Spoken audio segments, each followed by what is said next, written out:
All right, ready whenever you are, Fran. Okay, that's the planning commission of Tuesday, October 20th will come to order. Roll call, please. Mr. Baxendale, Present. Ms. Shockley, Present. Mr. Mushak, Here. Mr. Lesko, Here. Mr. Miglio. Here. Okay, so first on the agenda, we have, can you guys hear me? I'm getting like some feedback or something. Yep, we can hear you. Okay, Maybe if everybody that doesn't need to chat can just mute your mics just in case, that might help. so the first, we have a public hearing on subdivision 3651, Maria Mora and Bernal Mora Acuna, 18 and 20 Katy Lane. It's a proposal, 2-lot subdivision. Okay, so who do we have here talking to it? Muted, Tony. Can you hear me? Yep. I'm sorry. My name is Anthony Schwartz. My address is 10 Wall Street, Norwalk, Connecticut, 06850. I am counsel for the applicants, Maria Mora and Bernal Acuna Mora. Our proposal is for a 2-lot subdivision on Katy Lane here in Norwalk. We believe it's a relatively straightforward application. It complies with all the rules and regulations and codes of the city of Norwalk. We have sign-offs from the WPCA and DPW. I want to point out that all neighbor notices were sent out on October 9th.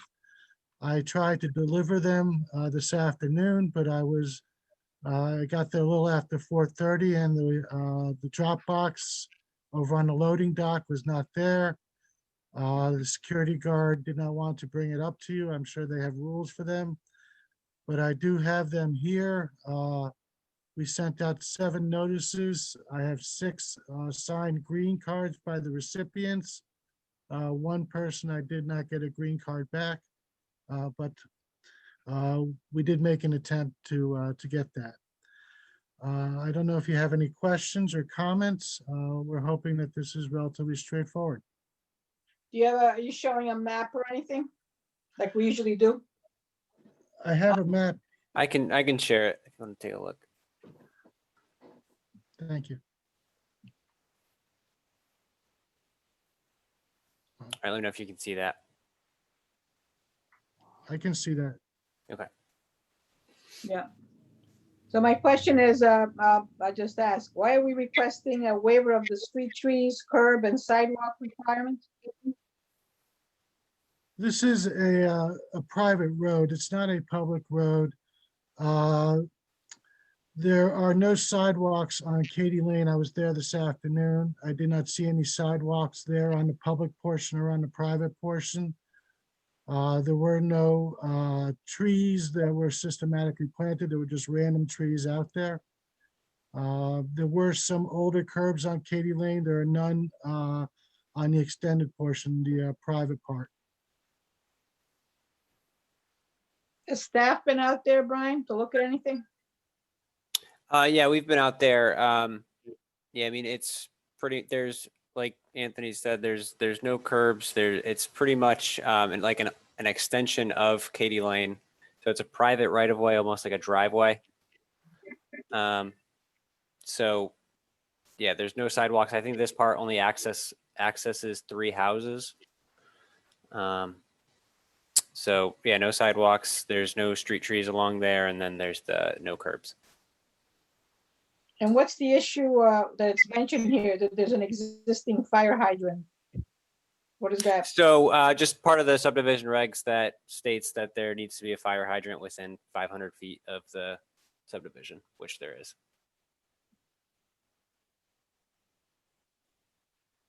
Okay, any other, before we go to the public, any other commissioners have any questions? Fran, I have a comment. Go ahead. Normally, I would not approve of a waiver for a sidewalk, but the applicant is correct. or the representative for the applicant is correct. This is it's basically a driveway. And there are sidewalks on Katy Lane they flip from one side to the other. So maybe when you're approaching, I think they're on the other side, but they do make a connection out on the actual public part of the road. But I don't see any problem with the waiver that's being requested here. Okay, any other commissioners? This is Tamara Shockley. I drove by that area, so if there are waivers for sidewalk, does the city have any liability in terms of shoveling for snow? Or if there's an injury on that area, it's like a small drive, not a small driveway, but it just connects to the main road. What's the liability of the city if we are waiving the sidewalk? If someone gets injured there, is there any liability for the city? Steve Kleppen. No, it's a private road, so I don't think there's any liability on the city's behalf for that. Okay, so they take care of the snow, and if a tree falls, they take care of all of that? I believe so. That's correct.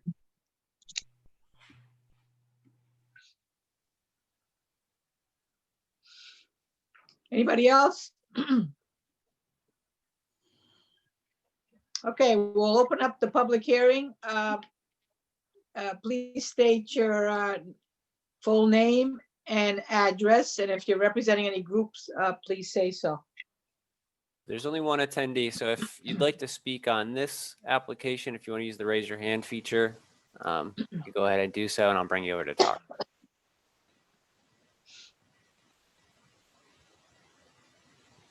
Yep, all right, let me bring you over. Just remember to say your name and address for us when I bring you over.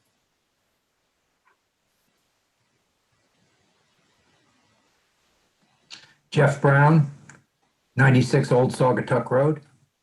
Thank you. I just wanted to see in the meeting today, are you guys going to go over the Norton Place, the manufacturing or warehouse over on Norton Place that we're talking about? No, that's not in front of the planning commission. That would be on the zoning commission's agenda for, I believe, November 5th. So just look at a zoning commission schedule on that. So I guess that would be not till November. Correct. Gotcha. Okay. All right. Well, I'd like to see my city working. That looks great. That looks great, guys. I appreciate you having this available for us. And hopefully we'll see you on November 19th and change your mind in that warehouse. Next, All right, so he's the only one here, Fran, so there's nobody else. okay. Since there's nobody else to speak, I'm going to close the public hearing. Are there any other questions or comments from the commissioners? None over here. Thank you for all of your hard work. Okay, so I have a resolution here. Since there are no issues with the waiver of the sidewalks and the trees at all, I'm proposing the resolution as stated here in our packages, and I'm putting it forth for approval. Do I have a second? I'll second it. John Lesko. All in favor? Aye. Aye. Aye. Any abstentions? Any nays? Okay. Thank you on that one. you. Okay. Next on the agenda, we have the zoning commission referral. Wall Street Recap Associates LLC. Wall Street Place proposed amendments to revised schedule for Central Business District report and recommended action. So Steve, I want you to, Steve Kleppen, Yep. since you gave an opinion here, give us a recap of your opinion. Sure. So as I put in my memo, there was a broad rezoning done in June of 2019, where we rezoned the CBD area, which is West Avenue and Wall Street. It was, I think, probably a top to down rewrite of that regulations, including looking at the uses allowed, as well as all the bulk and height standards within the zone. As any kind of broad zoning rewrite tend to happen, is that, there's going to be some tweaks and modifications along the way. And as we start to apply some of these items that we put in practice and as opposed to as in theory. So we have an applicant who's come before us requesting to modify the upper story setback, and they're clarifying the measurement point. It does not affect the intent of the regulation in so much that it's still requiring it at that beyond the bonus point. And I think it lines up well with what's currently allowed in South Norwalk and the SSD zone, which you approved in 2018. I did run this by our peer review architect, Bob Griswatz, Carlo and Dahl, just to think about it from a broader perspective, because obviously you're not only changing this rule for this one property, you're changing it for the entire area. He is fine with the change and sees no issue with it moving forward. Okay, I have a question on your memo on A. It says the proposed design will provide for excellence in design. How do we prove excellence in design? You're speaking to the resolution language? No, I'm speaking to the, well, on your memo here, right? And it's got the stuff in the box, the 2 amendments. Oh, right. That's existing language from the zone.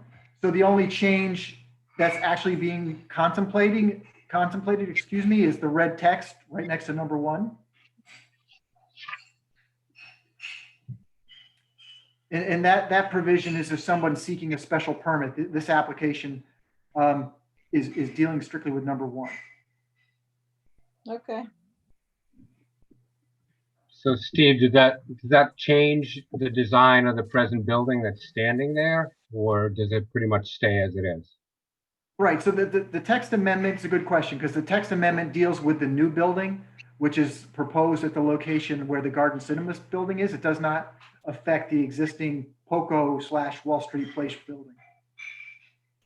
And is this higher than the other, the existing building right now? No, the new building that's being proposed is only a 4-story building, where the POCO building is actually 6 stories at the rear. You may recall we did lower the allowed building height and number of stories on Wall Street as part of the rezoning.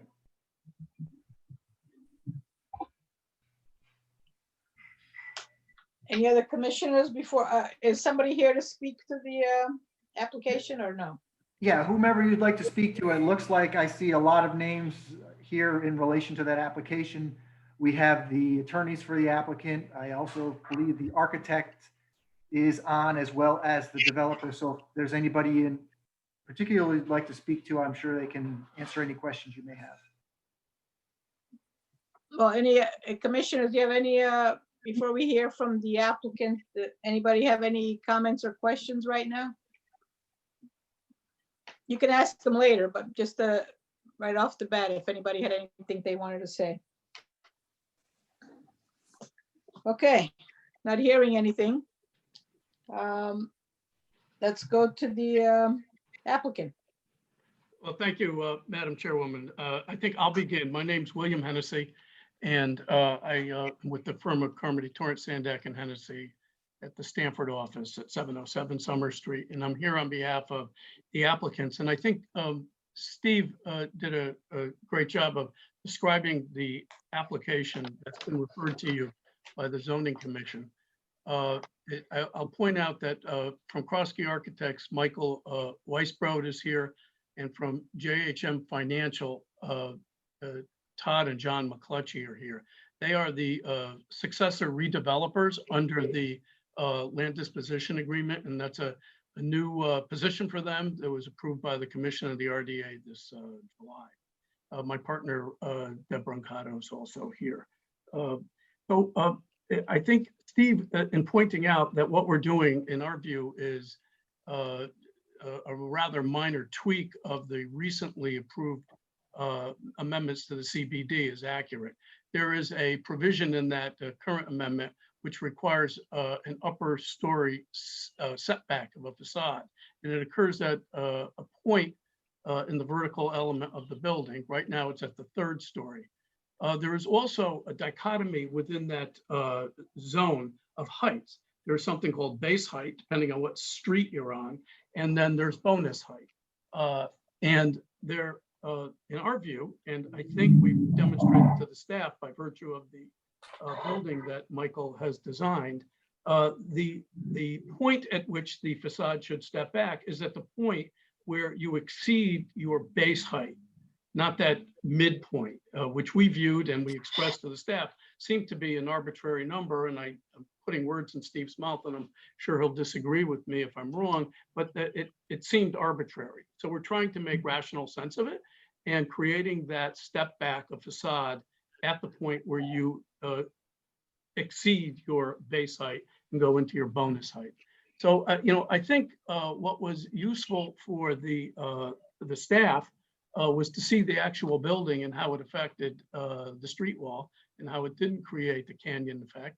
And maybe we should just turn to that to help you understand it. I do think this is something that if you see it, you understand it better than if I, continue to talk about it in a narrative. I'm sure I'll take advice from you, but I know you're all people very involved and interested in the community, and I know you probably have a very keen interest in this project. It's been stalled for a number of years, and everybody is anxious to see it go forward.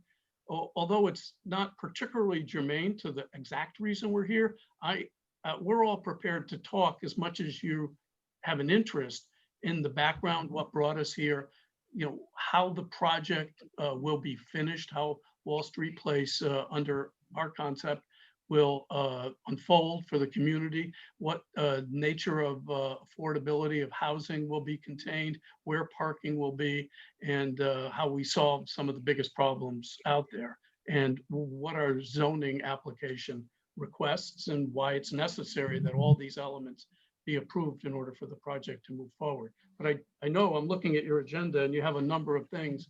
I don't want to take your time if you're not interested, but I could run through the building program quickly for you if that's useful, or we can just go right to the building. You're gonna show us a presentation? Yeah, maybe what I'll do here is, Deb, can you put up just the aerial? Do you have the screen? And while Deb's doing that, let me remind you that when in 2004, I guess it was, when the Wall Street redevelopment area was created, it was envisioned it to take place quickly in a number of different phases. And Deb, can you just take that little line, that hand? Does everybody see the little hand on the screen? Mhm. It's right in the middle of Isaac Street right now, I think. Can you see it? Mhm. Okay. Deb, maybe you can, yeah, there you go. Just run around the outlines of 61 Wall Street. And this is the partially completed building.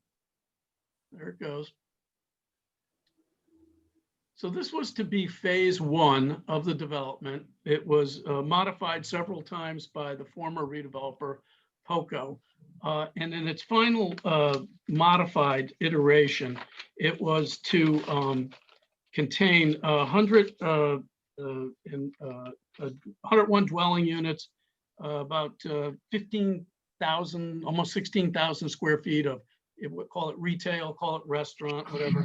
And then the most interesting, I suppose, unique feature about it was it had an automated parking garage that was going to manage 150 cars in a very deep basement, and you drive your car in and it would be taken by this robot essentially and moved around. So the project finally began after a number of false starts in the spring of 2015, and slightly over 1 year later, it stopped. It stopped in the summer of 2016. Developer was in serious trouble. and it stopped abruptly and it hasn't restarted, and you're well aware of that, I'm sure.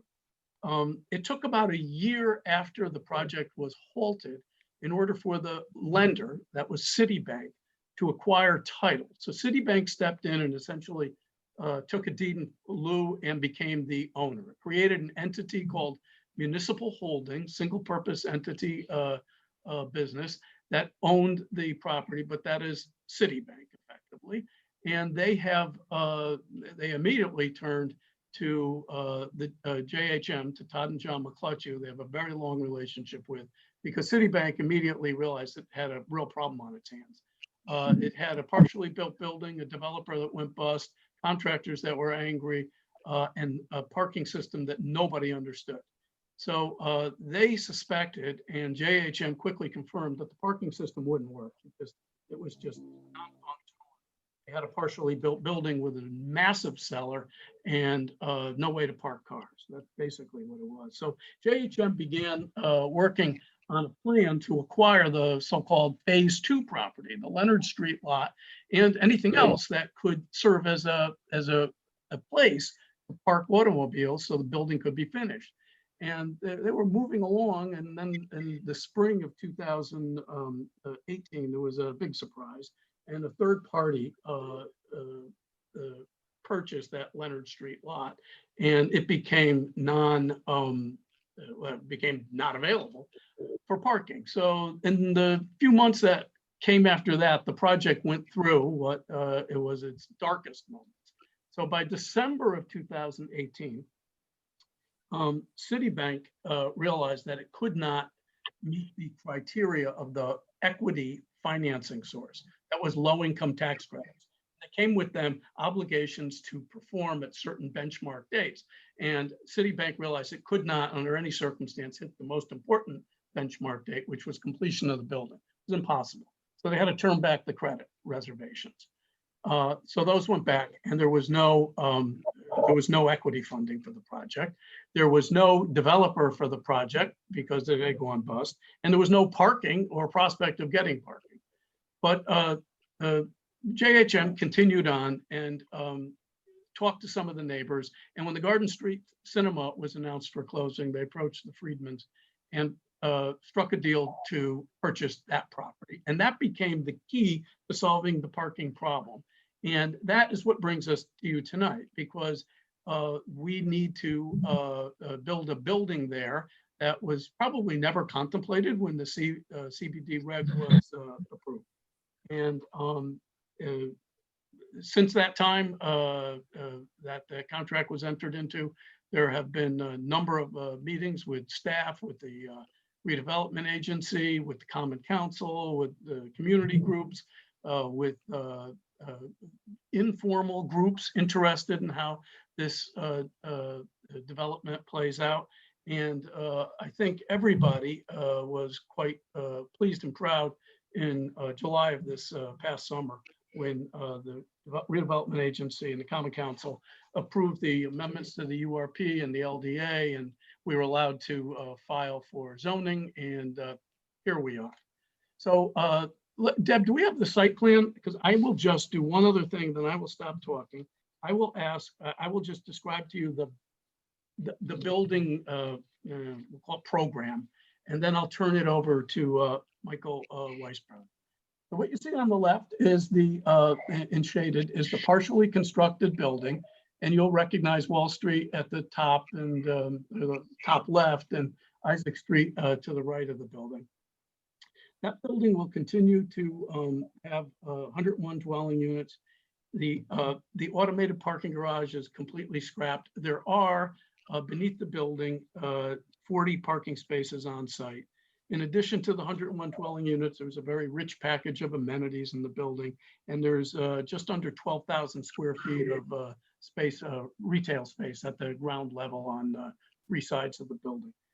There's also going to be a storefront reserved for the Norwalk Arts Commission, which will be made available to them at basically no cost for a long period of time under the terms of the LDA.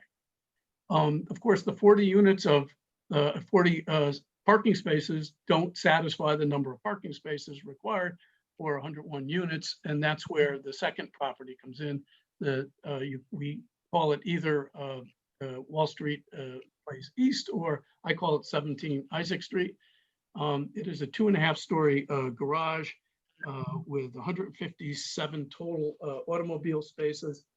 Those spaces will be shared with the 61 Wall Street building and the Isaac Street building, and above those parking spaces will be 50 dwelling units. The timing of this is as soon as everything's approved and clear to go. And the financing is set in place, and Citibank has provided letters, maybe you've seen them, indicating its intent to finance this. The project will break ground. They will be simultaneously built. The idea being, in all of our minds on the development end of this is one project. We think of it as a singular project. So with that as background, and I hope I didn't take too much of your time or bore you, I'm going to ask Michael Weisbrod to walk you through the building. Michael, can you do that now? Sure. Hey, hold on one second. What's the component of the units? Meaning unit sizes? No. Or affordability? The affordability point. Todd, can you just address that? Yes, I can. So for each of the buildings, we're going to have 10% of the total number of units will be affordable at the 60% of SMI level. And so that would be 101 units over on Wall Street Place North. So we'll have 11 units there. And then we will have 6 units available on Wall Street Place East. And then the balance of those units on East will all be market rate. And then the balance of the ones on Wall Street North will be at 80% of the area median income or below.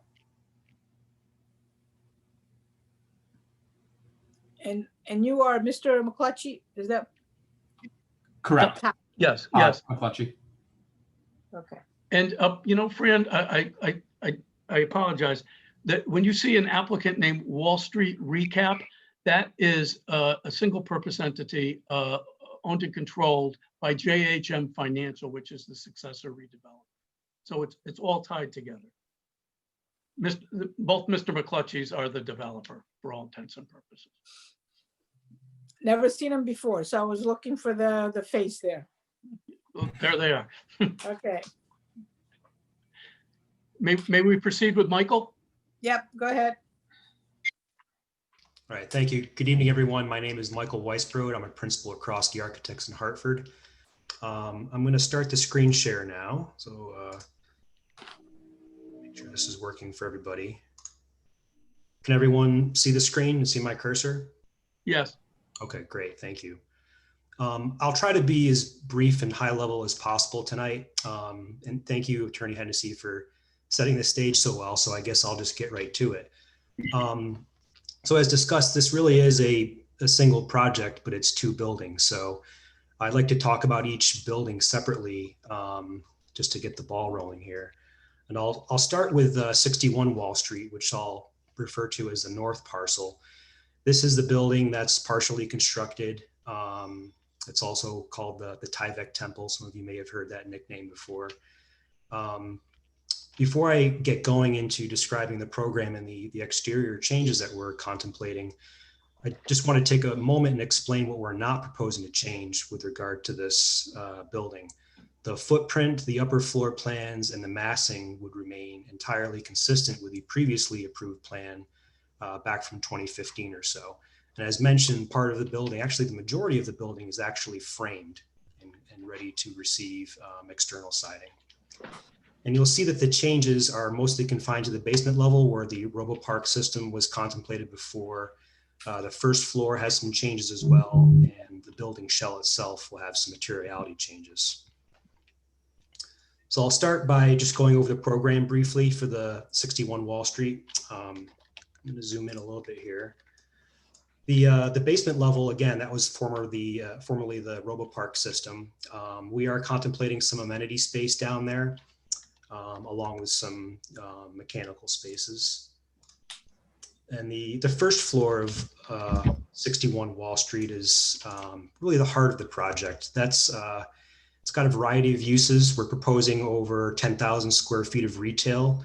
That's the yellow shading, and it's dispersed along the street frontages, with the majority proposed along Wall Street and the upper leg of Isaac Street. And some of these spaces are actually designated as potential arts and community cultural space, being the space on the corner of Isaac's here, or perhaps the space in the rear of the property.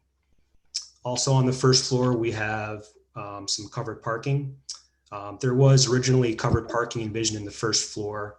To some extent, we've reimagined it a little bit, and obviously taking out the lifts to the basement. So we do have about 40 spaces on the first floor. And the balance of the first floor is primarily circulation. There's a through block arcade from Wall Street to the parking, both on Wall Street and on the back leg of Isaac Street. So you'll be able to get to the parking and retail fairly easily. And the upper floors, as I mentioned, are more or less consistent with the previously approved plan. Showing the second floor here, it's a fairly straightforward building once we get above the podium deck. It's a double loaded corridor building. There are apartments on either side. And the second floor does have a pretty generous roof patio, along with a community room and a fitness center on the corner of that roof patio. And as mentioned, there are 101 units in total. The quantity, mix, and location of these units are exactly as they were for the previously approved design. And I'm not going to go into the other floor plans, but it's very similar to what you see here. The one change being that the massing does drop off towards Wall Street. It's only 5 stories along Wall Street and the upper leg of Isaac Street, and it does jump up to 6 stories in the back. And again, that massing is in place. So now that I've covered the program, I want to take a few moments to review the exterior of this building. As I mentioned before, the massing is consistent with the previously approved design. We are proposing some material changes and minor fenestration changes. So we're seeing a perspective on Wall Street right now, as you would see it from across the street on Wall Street, looking down Isaac Street to your left. And we purposely treated this facade a little bit differently than the rest of the building, which is a bit more contemporary in style. But given that the building fronted on Wall Street in this historic district, we wanted this to take on a little bit different character. So we worked closely with planning staff, another local architect, and historian to ensure the appropriateness of this facade. There are some retail storefronts that wrap around the building on Wall Street and down Isaac Street to kind of anchor the building together. Move on to the elevations. These are a little bit small, so I'm going to zoom in here. So this is on the right side of the screen. This is the corner of the building we just saw in that perspective as seen from the northern leg of Isaac Street. So as you march down, you still have some of these retail uses on the street level. And when you get to kind of midpoint in the block, those retail spaces drop off because of the parking behind the first floor wall. So an effort to maintain the street presence and street activation along the stretch of the road, we're envisioning some street displays that could be used for artwork, even sculpture could fit here to provide an engaging experience for pedestrians in the absence of actual retail space, which would not be possible with the parking. But in terms of the exterior materials for the rest of the building, it's primarily fiber cement siding. There is some stone veneer base, as well as some brick veneer in areas, especially on the corners, to help anchor this building to the neighborhood. And the back leg of Isaac Street is treated very similarly to the elevation you just saw there. So now that I've covered 61 Wall Street, the north building, as I referred to it as, take a moment to now discuss the new building, 17 Isaac Street, which is we'll call the east parcel. As discussed, this is where the balance of the parking is located. There are currently 156 spaces in this design. We are looking to add a few more in the interim, but more or less 156 spaces. It's a fairly straightforward arrangement in terms of the parking. You can see the dashed outline of the site here. So you can see that we're encompassing most of the site to get this the building to fit in. And the parking is fairly straightforward in arrangement. There are 2 opposing ramps to get you from landing to landing as you go farther up into the building or down into the partial basement level. And there is a lobby facing Isaac Street along with an elevator bank, which leads you to the upper floors, which I will now get into. So the upper floor of this building is apartments. There are 50 in total, 25 on each floor, 25 on the third, 25 on the fourth. Some of these spaces actually have little built-in decks or patios, as you'll see on the outside rendering in a minute. There is also some amenity space here within the center of the building, along with another roof patio on the top. So now that we've reviewed the program, kind of get into the heart of the matter is the outside design of this building. You know, this is a pretty interesting design process for us. A multi-story parking garage and a residential building are inherently compatible with one another, but this is the program that this project, being the 2 different sites, ultimately required to be successful as a whole. So we needed to make this work architecturally somehow. There were several elements working against each other that we needed to reconcile, all the while trying to meet the spirit of the regulations. And one of the big hurdles with respect to the zoning here was offsetting the upper floors, as Attorney Hennessy started out by saying, from the second floor facade. So this would be where that step would occur. And this was difficult for us based on the program for a couple of reasons that I'll kind of elaborate on now. So jumping back to the plans, I'll enlarge this a bit. This is a typical floor plan of the garage. You can see that the parking is arranged in a manner where the ramps are opposing each other on either side, and the vertical circulation, shaded in yellow, is located at the corners where you wouldn't be able to park anyways. So this is the most efficient arrangement of the parking possible given the site. Had these vertical circulation elements moved to the interior, that would have required a much taller parking garage for the same number of spaces. However, that meant positioning these vertical circulation elements at the corners, as I mentioned.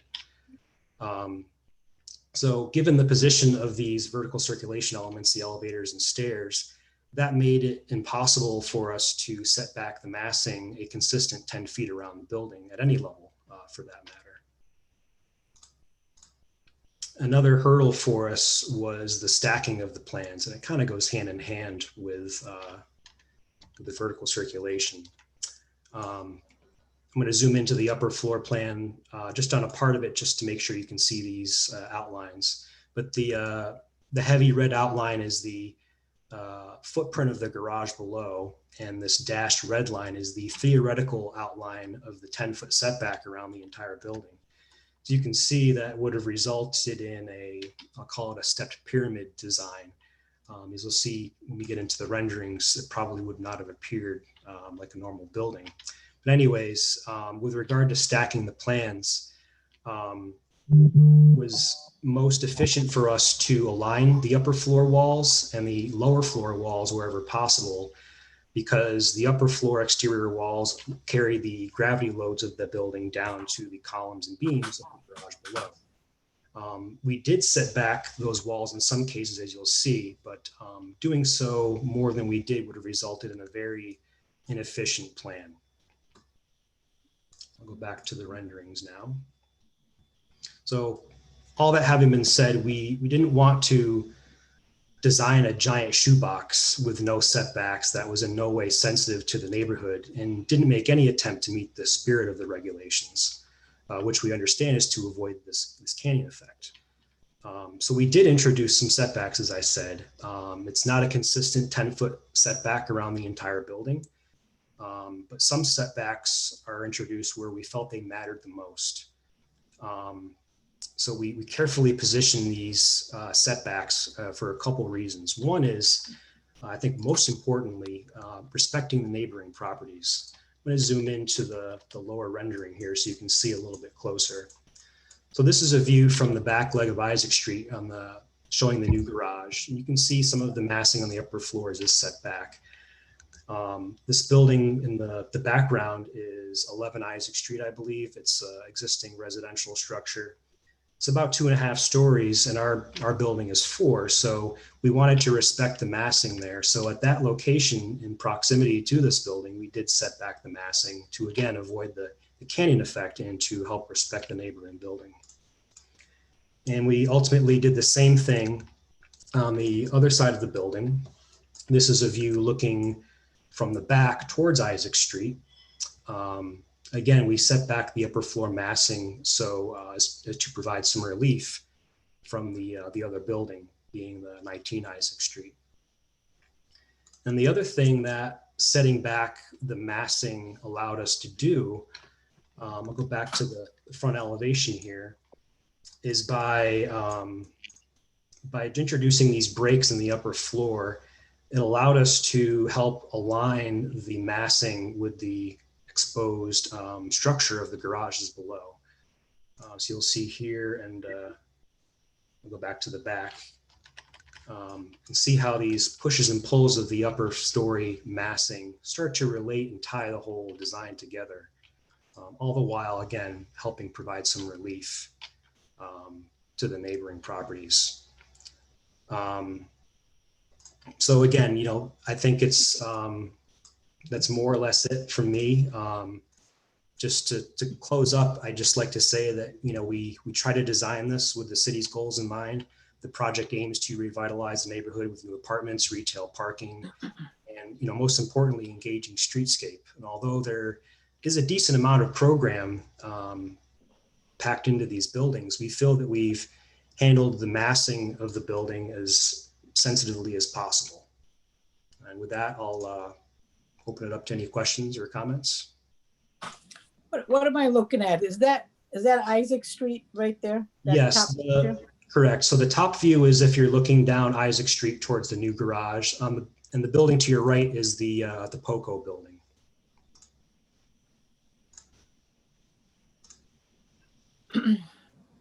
Mike, You- maybe quickly flip back to the site plan just to reorient everybody. No, stick with the pictures for a minute. I'm looking at this thing, and you brought up shoebox and whatever, and that you consulted with an architect historian. I don't know who that is, and if you're trying to tie in Norwalk's history with Wall Street there and all.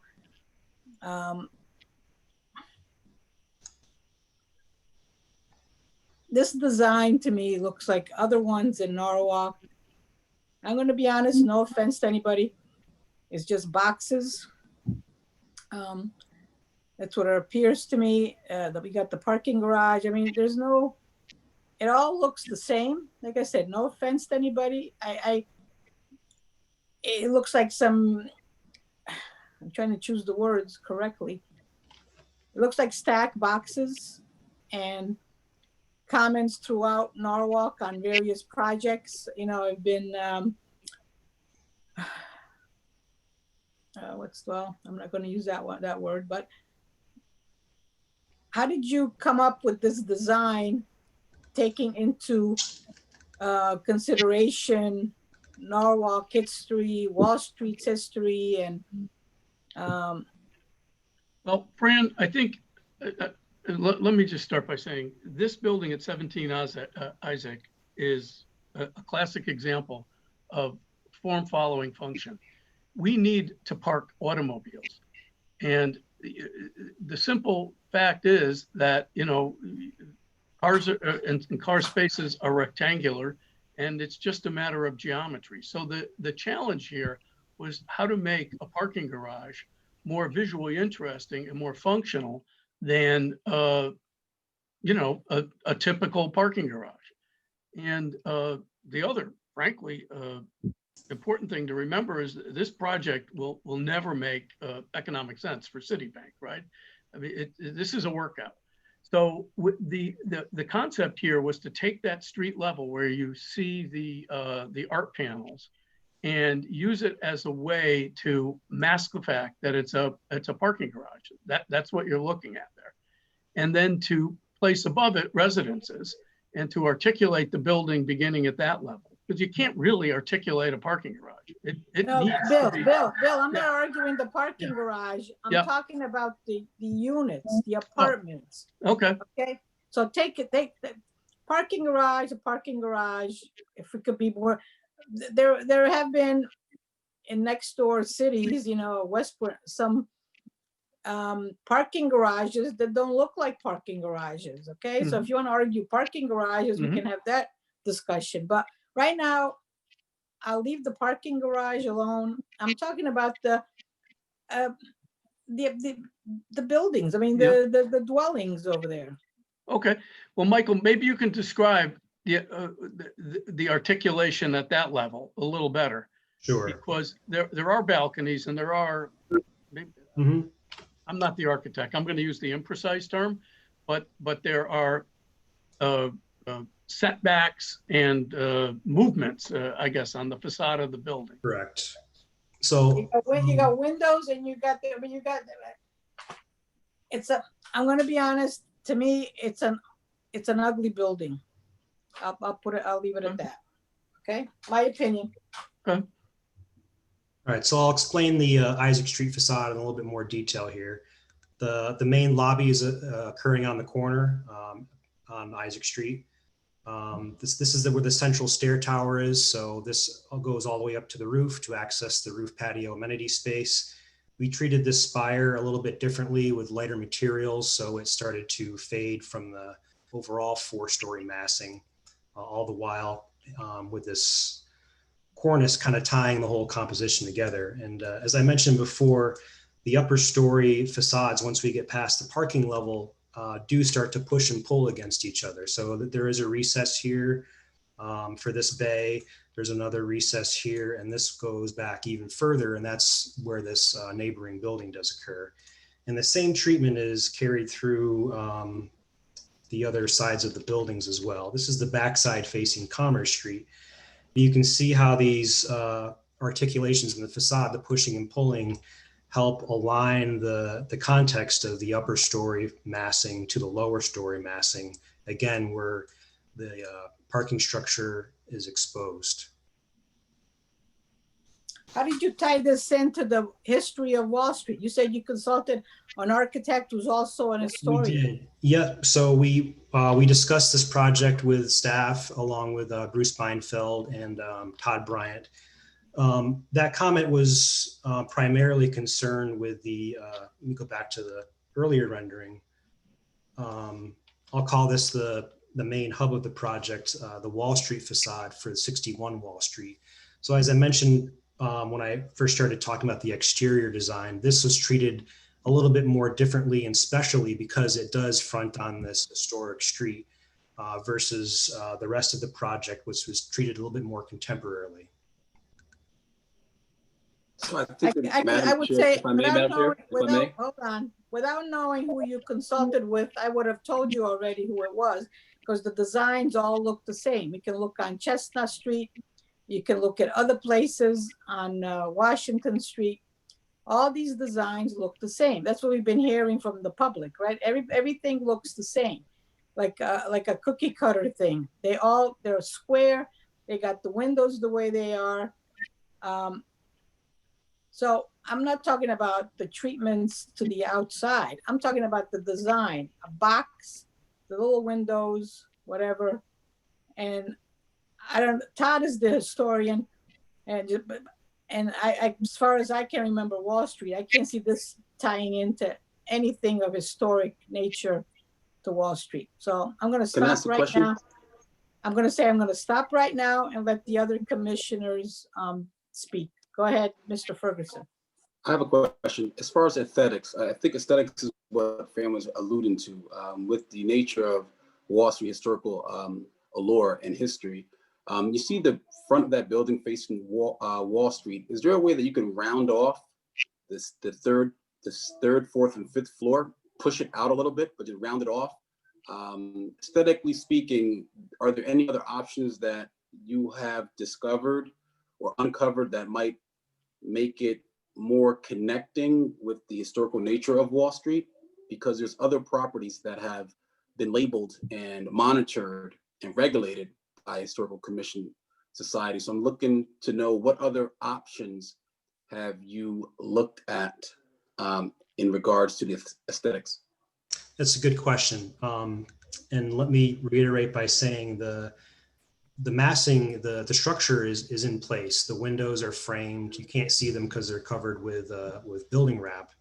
But the massing, as you see here, is exactly as it exists today. So I think doing what has just been described would be a pretty difficult undertaking, given that the building already exists in this location. So that having been said, we did try to break down the massing of this building and start to tie in some of the historic elements and materiality. So we did carry down the brick all the way to the street here on this particular facade versus the rest of the project having a stone base. We did this because of all of the neighboring brick buildings, one across the street that you can't see just off to the left, along with some of the other buildings farther down Wall Street. And we do have a different treatment of windows on this part of the project. We have masonry lintels and sills versus the rest of the project, which is primarily clad with siding, does not have these treatments. And we do have some masonry banding to start tie in some of these horizontal lines of the neighboring buildings on Wall Street. This project would be an anchor to the whole of Wall Street, come from both angles looking at it. So I'm just curious to know the time that you have put into the aesthetics of that particular 6-1 wall. And I don't think I got the answer that I was looking for. You mentioned you're looking at the windows that are already in place and enhancing those, but I'm talking about the actual facade, the brick itself. Is there any option of bringing out the third, fourth, and fifth floor out, rounding it off a little bit, maybe opening up the bottom first floor, ground floor corner to be more glassy so that the balconies could have somewhat of a view of Wall Street and Isaac Street? Or is this your final design? Have you guys went over any other ones, or is this what you have in place here? Don't get me wrong. Thank you for the time and energy you guys put into this. I mean, that's not what we're discussing here. It's pretty much the aesthetics of how that front of the building looks in connection with the historical history of Wall Street. Mm-hmm.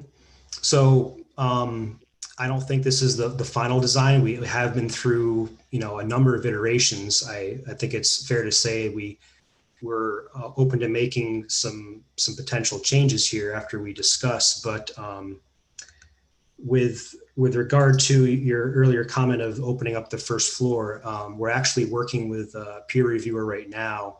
And that was actually one of his comments that we're exploring now. We are looking at introducing more transparency to the ground floor of this stretch of road, along with some of the other storefronts farther down Isaac Street. So we're looking at tying in more of the old cast iron storefront, slim profile system, and really opening up the ground floor with as much glass as possible here. Would you agree with me that you can still keep the square footage of the building by coming out on the third, fourth, and fifth floor? I'm not sure I understand what you mean by coming out. So like coming about 6-7 feet. See how the balcony has a little landing there? That's about a 5-foot landing, 5-foot length. Is that 5 feet or no? Yeah, it's about 5 feet, correct. Okay. So could you still use that same linear footage and still round off this third, fourth, and fifth, not the second, but the third, fourth, and fifth, so that, passersby and those in trucks and vehicles could still get a clear view of the first and second floor from Wall Street to Isaac Street, or from Wall to River? if I understand this correctly, you're saying to eliminate the balconies, so this corner reads as more strong? I'm not saying eliminate it, but I'm saying giving a different look aesthetically. The on balcony exterior itself, of that Mr. building. Ferguson? Sorry? To the balcony itself? Yeah, well, yeah, whatever thoughts or options you have. I'm looking to see how you all put this together, knowing that this has been a hot button topic for the past 6 years. And you mentioned that Citibank has a workout, but it seems that they're still continuing with the development. So normally when a bank works out, they, fall back and they get paid somehow, but it seems like they're still working with you. Sure. So I'm curious to know, when a bank works out, they don't have architects on deck to talk about things. It's all about, dollars and cents. I completely agree. Well, just to give you a little background, this is what you see here is not what was presented a year and a half ago. And what you see here is really the product of, I believe it was, I'm going to call it the informal local group working with Kroski Architects.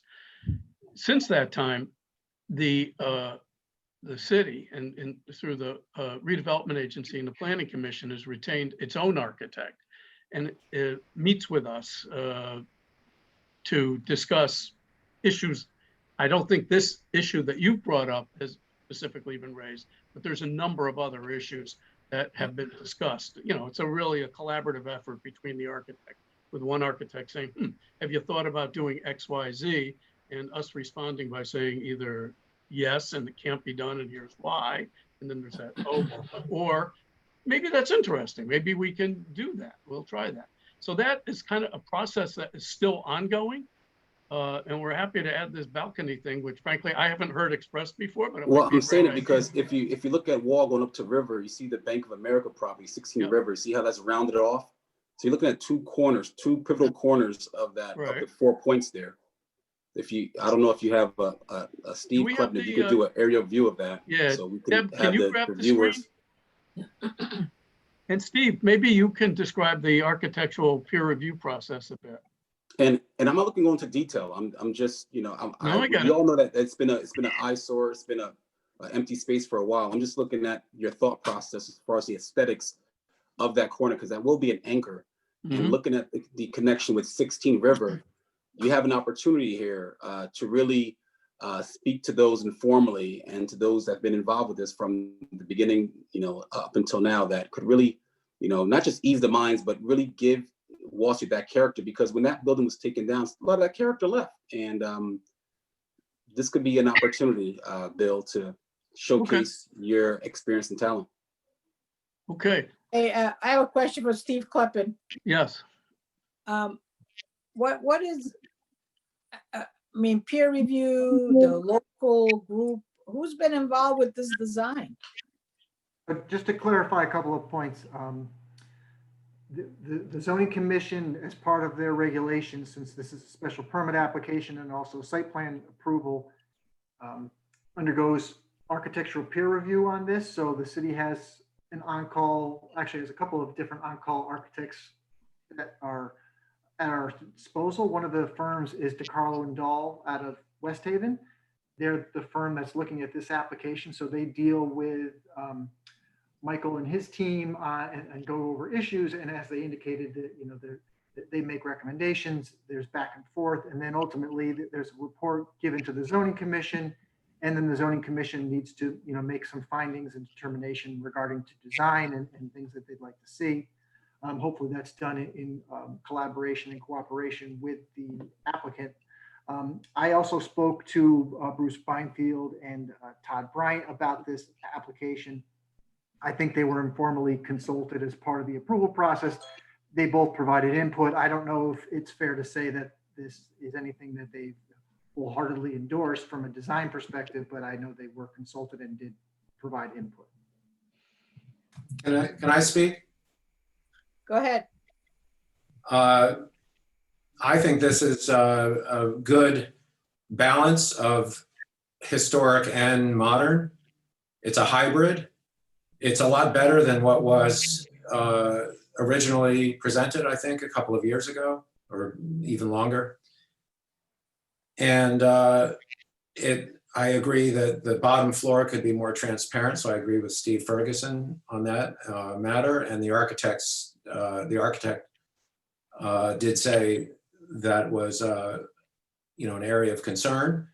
But I have a real problem with anyone who thinks new buildings need to look old, because that's not what good architecture does. That's basically copying, and it never really succeeds, I think, when you do that.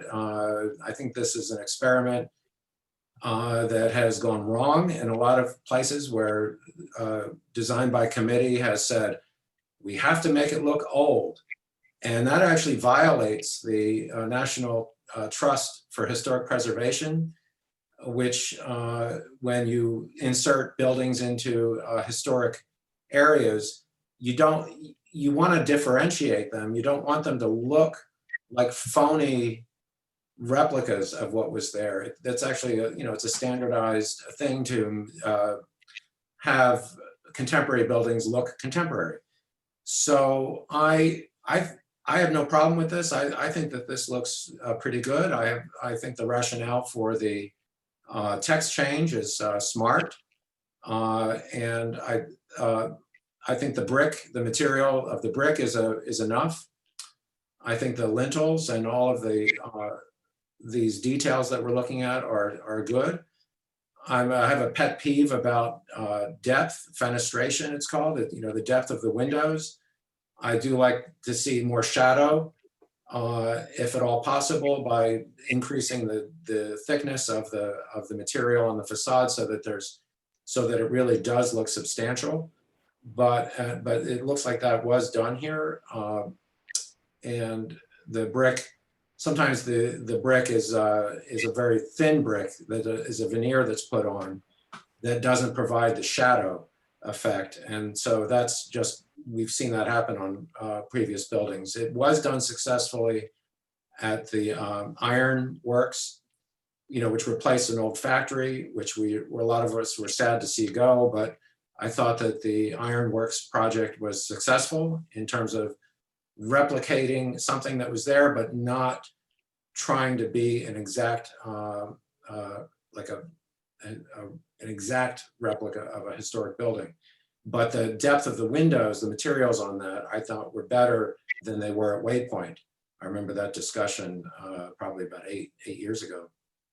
And so I think this is good. I'm so excited that something is going to happen here finally. I'm sorry the robo parking didn't work out. It works all over the world. I don't know why it wouldn't work here unless somebody made a mistake. But it's all over Europe and Asia. And, I know people brought up the fact that the movie theater, if it let out and there were suddenly 150 people that were waiting for their cars, that might not work. But that would be a moot point now. And I'm just sad to see that something that was so innovative did not work out, although I think those spaces are going to be great performance spaces down in the basement. My only comment aesthetically is there's like a movement for murals all over Wall Street, which I think is amazing. Some are better than others, but let's not get into that. I think that the idea of a mural program is great. A lot of creative people are working on that. And I would love to see a trompe l'oeil, like a mural at the end of Isaac Street that looks like the street continues all the way down to the river, like a historic view, instead of having these individual windows. Like really just fool the eye and draw the eye down that street, I think would be just a fun, creative way of saying that this is really unique. And then having the side of Isaac Street where you have this small art panels have big murals or potential for murals, even ones that might change out.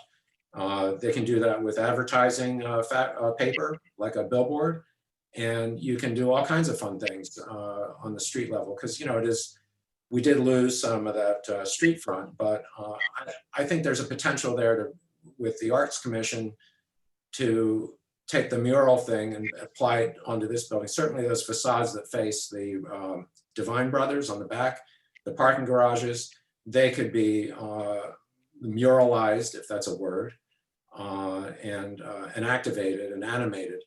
But I think this is good. A lot of people that comment that say everything looks the same. A lot of those folks just don't like development, and that's an easy thing to say. Oh, everything looks the same. But these are built. Form does follow function, and buildings have to look a certain way. They have to be square. They have to be boxy if you're going to maximize the square footage. And you start putting curves on facades, you do lose square footage, and it's a traditional building form is to be more square and rectangular. And I think that a good attempt was made here to break it all up. I'm using my own arrow, which nobody can see, so as I'm talking, but I can see the shadows and the difference in materials as you go down Isaac Street, the step backs. All of these things are good. So I don't have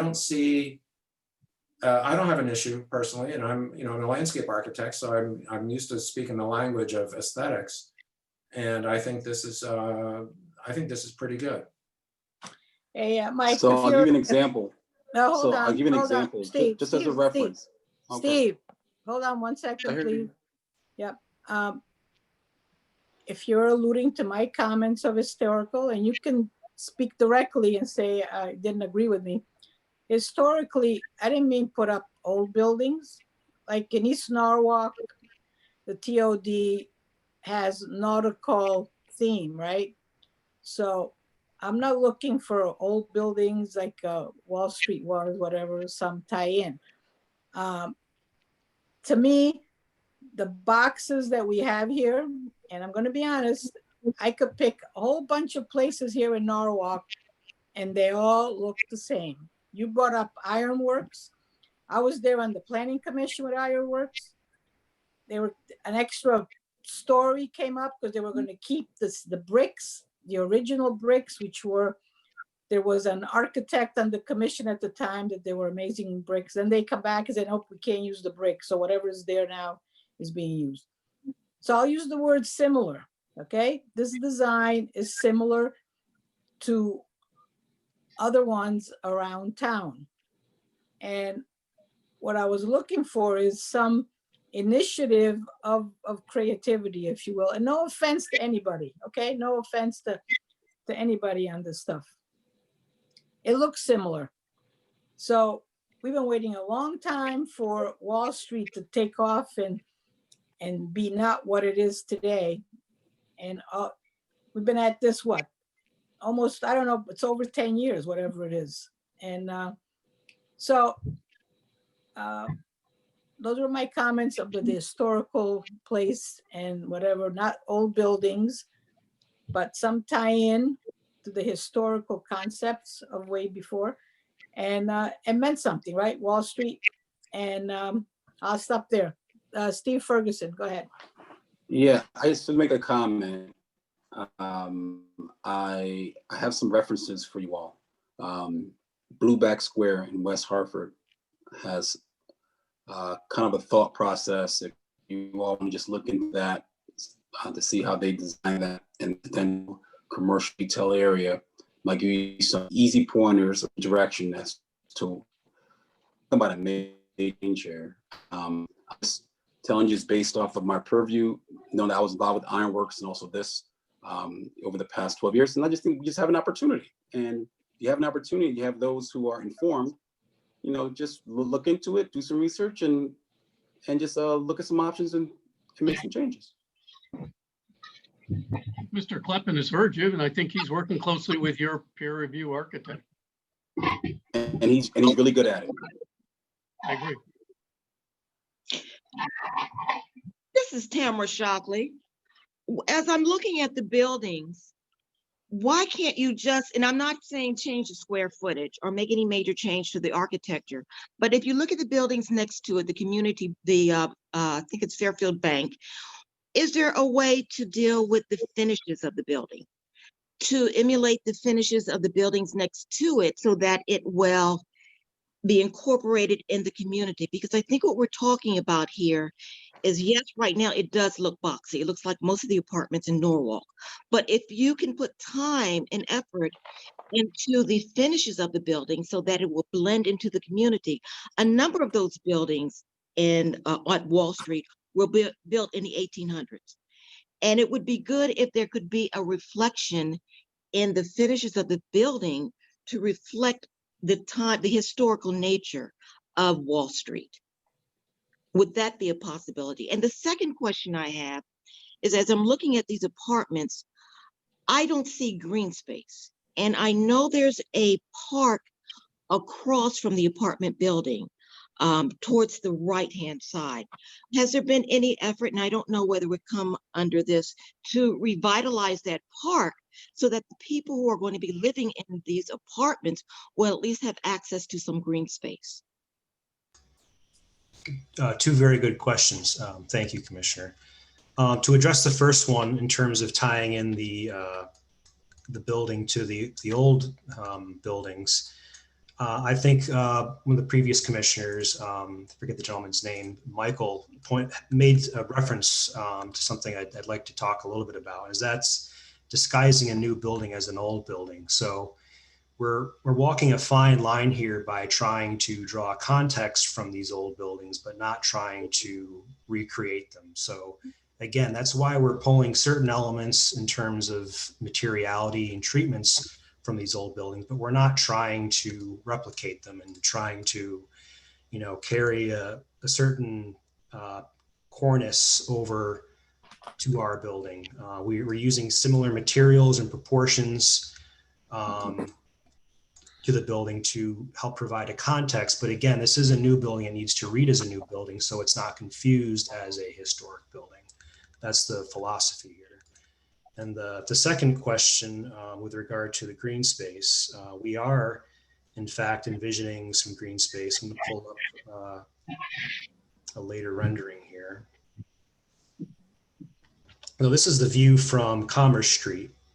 This is the back leg of 17 Isaac Street. If you recall, the shape of the parcel is a little bit oddly shaped. So we're left with this triangular wedge, if you will, that's not usable for the building. So we wanted to capture this space and provide some recreation for the residents as well as passerbys. So we created this, I'll call it pocket park, really dressing up the space with plantings, a new fence, and access to the street. And I think one of the other earlier comments was about murals. That's actually something we are envisioning for this wall here. This is an existing retaining wall that we're looking to inject some new life into. So we're going to fix it up, and perhaps this could be a good candidate for a future mural space.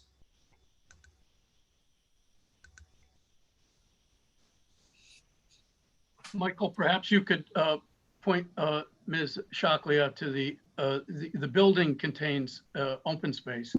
Yes, both buildings do. Private open space on the roof of the Correct. Isaac building and on the what I'll call the plaza deck of the 61 Wall Street building. So I'll go back to the 61 Wall Street building. The second floor level includes a very, very large roof patio, over 13,000 square feet, that occurs above that first floor parking area internal to the block, with a community room and a fitness center on either end. So that's a very large roof patio area, as well as the other building on 17 Isaac Street is envisioning a similar roof patio that will probably grow in size from what you see here. We're showing about 3,000 square feet. It'll probably be more like 5,000, but this will have pretty spectacular views of the water, given its position on the building.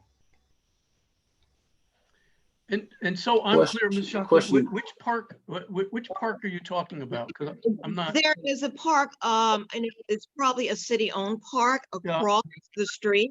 But I'm looking at this internal park, this internal space that's only for residents of the building. Yes.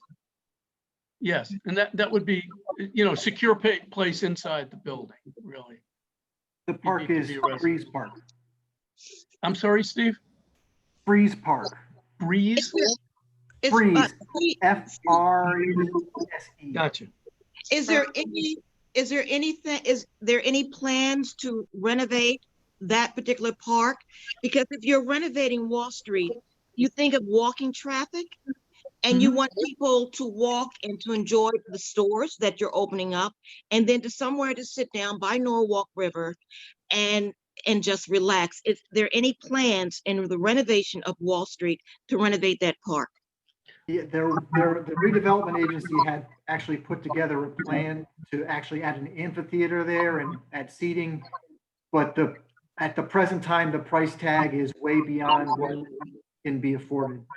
I can get a copy of the plan and show it to you guys, but it was really a nice plan, but it's just not in the budget. Yeah, but Steve, let's make it clear that that's out of the capital budget for the city. Right, correct. Okay. So to Tamara's question, it's a capital funding from the city. Tamara, to your point. Okay. And I just Tamara, to your point. let me just one comment. Can you reconsider making some finishes? And I'm not talking about the interior, and I'm not talking about extending footage, just finishing touches on this building so it doesn't look ordinary, so that people will be proud of it as they walk through Wall Street. Right now, it looks very ordinary, and it should be something about this building that should look unique. And that's only in the finishing touches, perhaps the roof, but there should be something that you can go back and give us some finishing touches that will blend this building with the local community, the historical community. I understand you, and as I indicated, the design you see is being subject to review by your own peer review architect hired to represent your interests and desires. And Mr. Kleppen directs him, and Mr. Kleppen is here, and I'm sure he's going to take that back, and we'll have that conversation with the peer review architect. Yes. So to answer your question, yes. Yeah, and this is all design we definitely want to be proud of. We understand the significance of the project. And architecture it's a truly evolving thing. So what you see here is going to continue to be refined more and more. So, Quick I note. apologize. I didn't know we were here for, and we're happy to discuss the building. We were here on referral of the text change, knowing that we still have to continue with the design review with Mr. Kleppen and his peer point that I reviewer. wanted to make.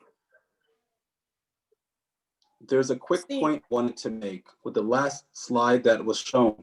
The access from Commerce Street where the train goes, I see the development of abuts Commerce Street.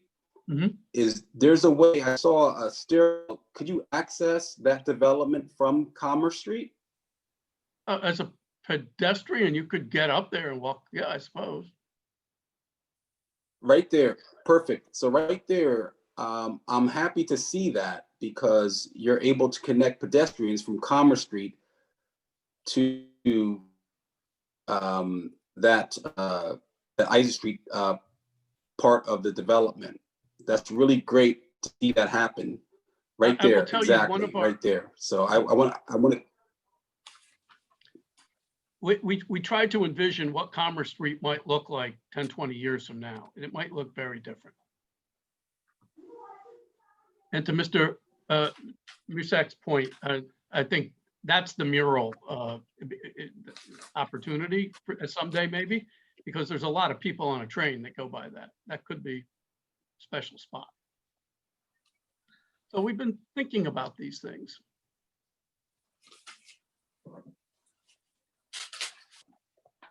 Any other commissioner wishes to speak? Yes, hi, Fran. Hi, gentlemen, it's Tammy Langalis.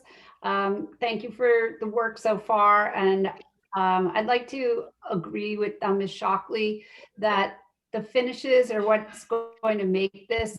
And if you put the windows with the sashes, I believe that's the correct term. They don't have mullions, but they just have a cross sash in both the Isaac Street building and the Wall Street building. It would look so much more inviting. I think the windows that you've chosen here, particularly along the Isaac Street side, they just look like cheap casement windows.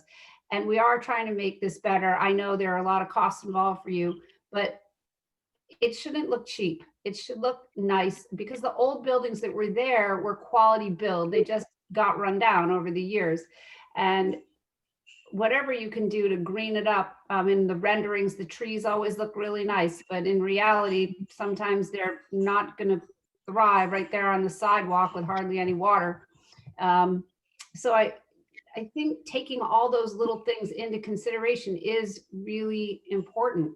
And the side of that building on Isaac Street looks just like some of the stuff up on West Avenue, and it's not inviting, it's not warm, it's sort of plastic looking, if you will. And this neighborhood really has an old character. And I don't know if it's feasible to put more brick along there, but I think it would make it more welcoming, especially these murals. You know, they could end up being advertisements. And if you just go up West Avenue, where there aren't any retail stores in those fronts and they have posters out there, it just looks really bad. It doesn't look welcoming. It looks like you couldn't think of anything else to put there. So I really challenge us as a community to make it look better, make it look more inviting. What happens if those retail spaces don't rent? What are you going to do? Because there are empty storefronts in parts of Norwalk. And you know, how is that going to make the people that live there feel it's going to be like they're on an island by themselves? So I really would challenge you to make it look warmer and more like what it did used to look, because that's what people liked about the old Wall Street. Thank you. Thank you. And I'll reiterate what I said. The design is a continuing process with your peer review architect. So we hear you. I'm sure Mr. Kleppen is going to transmit those sentiments. And one other question about the apartments actually inside the Isaac Street building. They're about 714 square feet, I think. Does each unit have one window to the exterior or two? Because they're very long and skinny. Michael, can you get the floor layout up? Yeah, there are multiple windows for each apartment. Okay. So how each unit would have two windows? Yeah, so there's back to the rendering here. And is that brick along the top there? Yes, that is brick along the Okay, top great. on Isaac Street. Even if you put in windows with mullions, it would look so much warmer, more inviting, I think. We can explore that. Okay, thank you.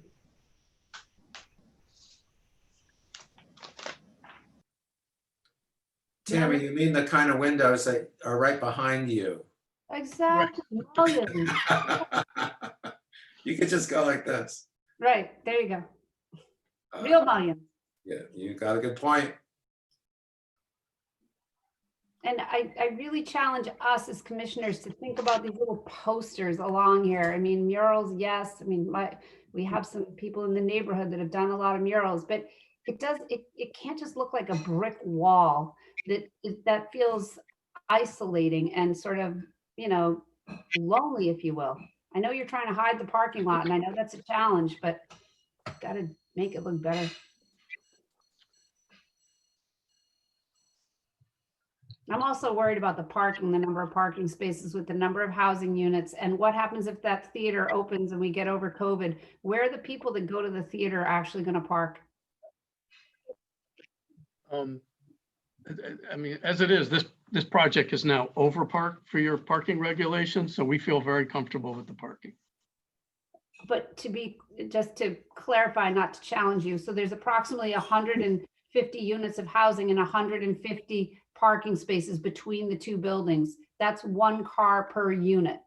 So There's if 100 people want to go to the theater, where are they going to park? There's 197 parking spaces between. Oh, okay. sorry about that.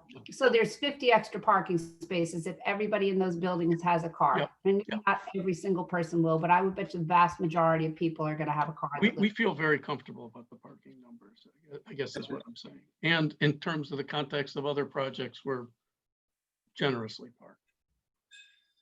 I want to just add since you're talking about the theater,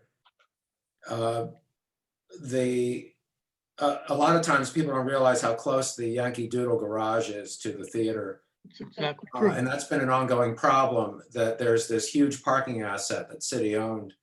And it is underutilized. And, people say, well, suburban folks don't want to park 2 blocks away from a destination. But that's just a matter of habit. And you can change your habits easily. And you can walk from Yankee Doodle garage, literally a block. It's a block, really. I mean, I agree with Get you, to the Mike, but theater. for some reason, people don't like to park in that garage. Yeah, no, and I know, I know, and they've done a good job of relighting it, and it's got the neon on the outside, and they've really changed the lighting a lot. It was worse years ago, but they've invested a lot of money in it, and it is a lot better. And then, of course, I'm amused by the rendering shows people parking. It's just a little aside. The reverse angle parking, and there's cars shown pulled in straight into those, and those are supposed to be backwards. You back into those reverse angle parking. But that was one thing that brought a lot more parking onto the street. And those attempts of increasing on-street parking are still ongoing in the Wall Street area, so that that people, even if it's a perception that it's an easy place to go and park, that's important. But the theater and the Yankee Doodle garage, I think that's the pairing of the parking for the theater, and not because there was a lot right next to it. But that now there's a building there, and you don't really want to have surface lots in downtown areas. That's bad planning, and that's a big waste of space. So people get used to using garages. Okay, any other commissioner wishes to speak? Okay. I have a resolution here. You guys saw it in your packet. I'm proposing the resolution. Is somebody else speaking? I'm hearing some. So I'm proposing the resolution. I'm putting it forward to approve. Do I have a second? I'll second. Was that John Lesko? I saw Mike. Yeah. Okay. All in favor? Aye. Any nays? Any abstentions? So, Mr. Hennessy, thank you for your team here and the work. And I hope you take back some of our comments, and there was no offense to anybody in our discussions. Thank you. Just so I'm clear, Mr. Maglio, Thank you for your time. that resolution was to recommend approval of the text change, correct? Yeah, correct. Approval of the text change, and it was unanimous. And I give you our word that we have heard you, and we will, continue to work with your peer review architect. We understand your issues. And we all want to thank you for helping us get another step in the way to getting this building built and occupied by people who will enjoy the park and the theater and the retail. Hopefully we can make this work. So thank you very much. It was a good Thanks. discussion. Thank you. Thank you. Thank you. Thank you. Okay, next on the agenda, we have the subdivision 3647 Westmere Avenue, release of surety bond for completed subdivision. Yeah, so I don't see the applicant here, Fran, but this is just a completed subdivision. The houses are constructed and they've been CO'd. So the applicant's just requesting to have their soil and erosion bond money back. So no issues from staff on this? Nope. Nope. Okay, so I move that we approve this resolution to release the bond. Do I have a second? Seconded. Okay, Brian, Baxdale. All in favor? Aye. Aye. Any nays? Abstentions? Okay. On to the next item. We have subdivision 3652, Brent Bear, 25 and 29 Boughton Street, proposed 2-lot subdivision, preliminary review. What do we have? Good evening, Madam Chairman. For the record, it's Liz Suchy. I'm sorry to come back on. I can't see you, Liz. There you go. My apologies. Good evening, everyone. For the record, I'm Liz Suchy, partner at Carmody, Torrance, Sandeck, and Hennessy. I represent the applicant before you. This is preliminary review of a 2-lot subdivision at 29 Boughton Street. On the line also tonight is Doug Rich. He's one of the project engineers and the owner of 2529 Boughton LLC, Brant Bear. The property that's the subject of the application is at 29 Boughton. Right now it's a vacant lot. Brian, is there a possibility you could call up one of the photos that were provided? If you Yeah, could, sure. That would be great. Yeah, hold on one second. My internet keeps crashing, but I'll get it up. As Brian is getting that, that screen share prepared, the property is in the section of Norwalk that many of you may know called Whistleville.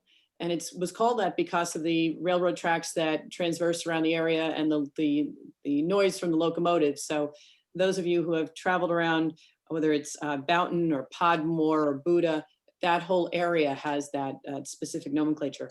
As Brian's getting ready, I will also let you know that neighbors were notified of the application by certificate of mailing on October 9th.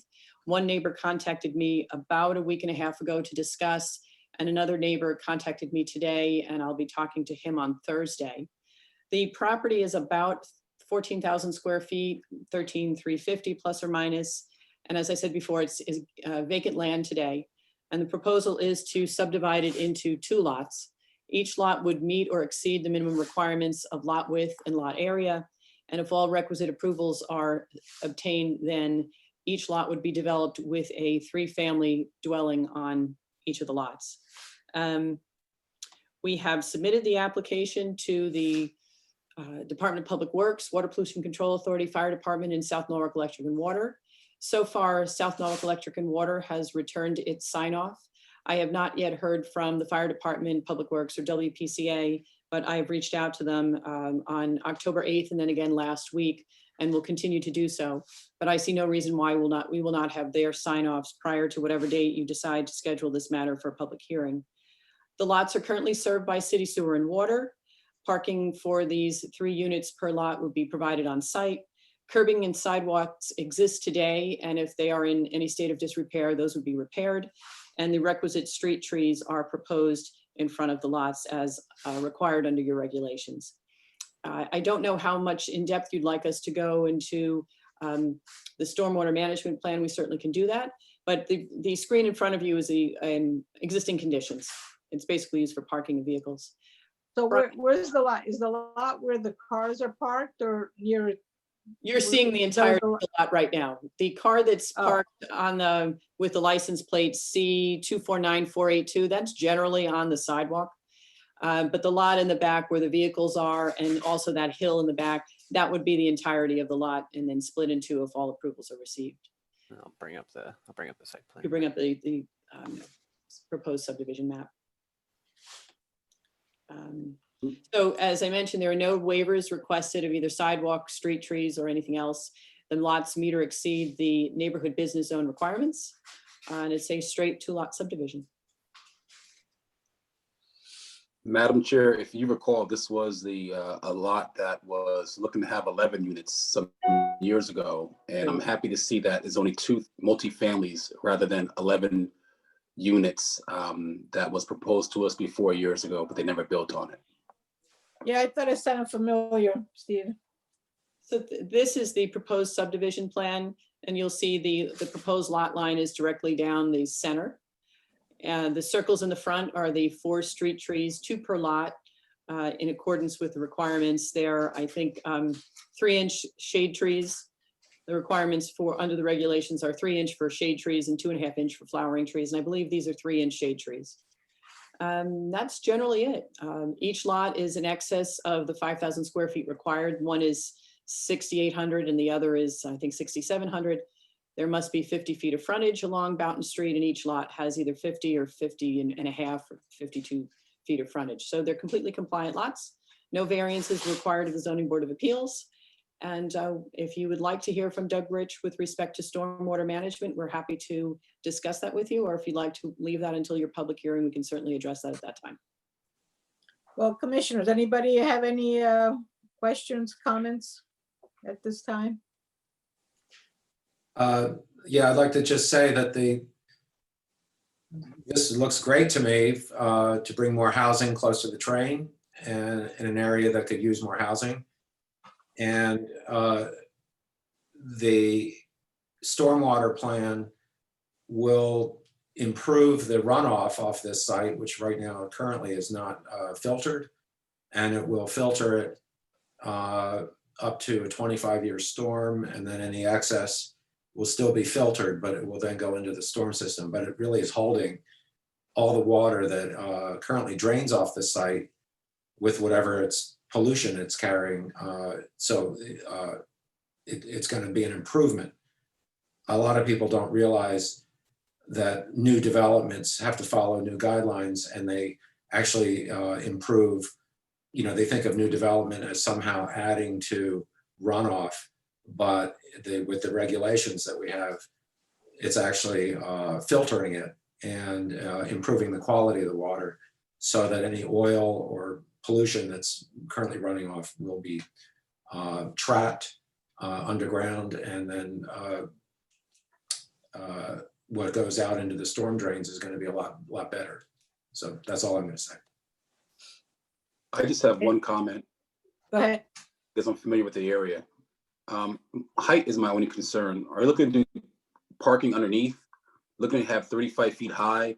The landscape or the scale of the heights going down low all the way up to Boughton and Oak. There's a certain height currently with all the existing buildings. Are you looking to keep it consistent? You're looking to put parking underneath, parking? Where are you looking to have are you looking to have garages? Just height is my main concern right there. Thank you, Mr. Ferguson. The height of the structures will meet the requirements, the maximum heights in the neighborhood business zone. As you'll see on the left of the screen in front of you, the height maximum is 35, 36, and we're going to be substantially below that. And parking will be generally underneath the structures. You're too good, Miss Such. You're too. Now, there you go. It's right there. It's right there for all to read. So it'll be in keeping with what exists in this general neighborhood. And as Commissioner Mushak indicated, not only will volume be retained, detained, I always use the wrong terminology, but we are obligated to not increase stormwater volume that leaves our site so that it impacts neighboring properties. And also, right now, there is nothing that attenuates water, and there is no treatment. The proposal of the stormwater system would not only deal with the volume, but also deal with the quality of the water that would come off the site and into the city's stormwater system, as he correctly pointed out. And any other commissioner? Yes, please. Go ahead. Thank you, Attorney Suchi. I just like to point out that this is zoned currently neighborhood business, and we've spent some time discussing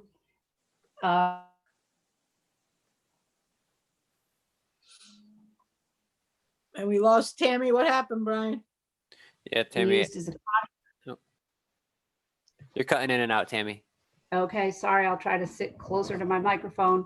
I want to point out that this is neighborhood business zone, and to me, I think that property is currently being used as a contractor yard. all for housing in there, but are we putting people out of work, and where are all those cars going to go? If, you know, a 3-family house, assumedly it's going to have at least 3 cars per floor. And somehow I just want us to keep in mind that, you know, maybe we're putting somebody's business out of business with this subdivision and putting sort of multifamily housing in here. So, so contractors' yards are not a conforming use in the neighborhood business zone. I can check to see if the one that's existing there is permitted or not. My suspicion would be that it's not. So this would be more in line with what the neighborhood business regulations are trying to accomplish. And so Attorney Suchi, these are just residential, and how did the 3 units stack, like pancakes? One on top of the other? These are 3 residential units, and as you'll see in the plan, you show proposed unit A, then next to it is proposed unit B, then C. They're side by side by side, not on top of one another. The parking is underneath. Oh, I see. So it's more like a condominium building, not an apartment building. Right. They're just units side by side. They're not on top of one another. Okay, got you. Sorry, I couldn't quite see that clearly. Okay, thank you. Any other commissioner? Do we have any visualization, Fran, at the moment of this? Or is this too early?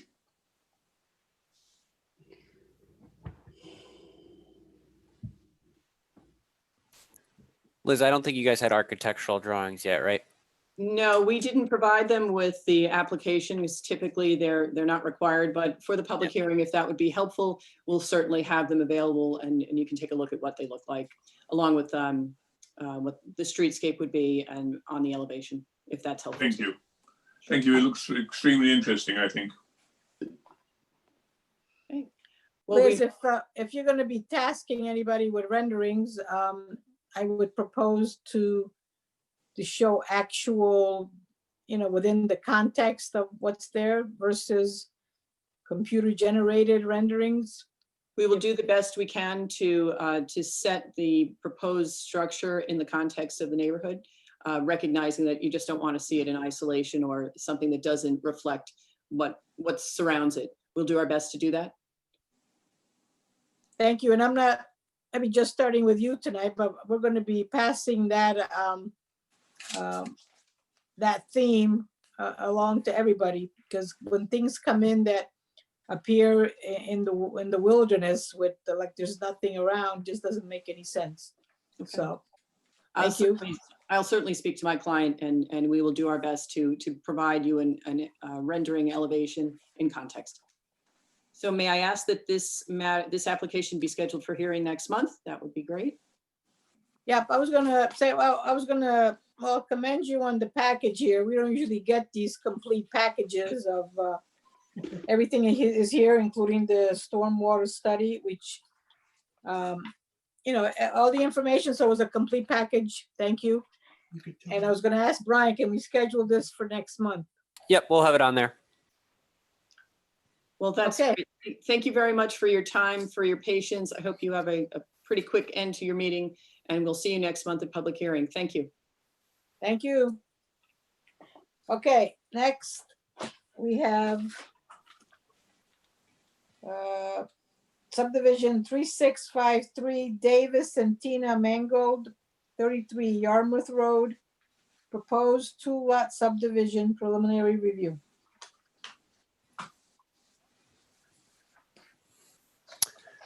We have Attorney Vasco. Al, if you want to unmute yourself and you could turn your camera on, and you'd be good to go.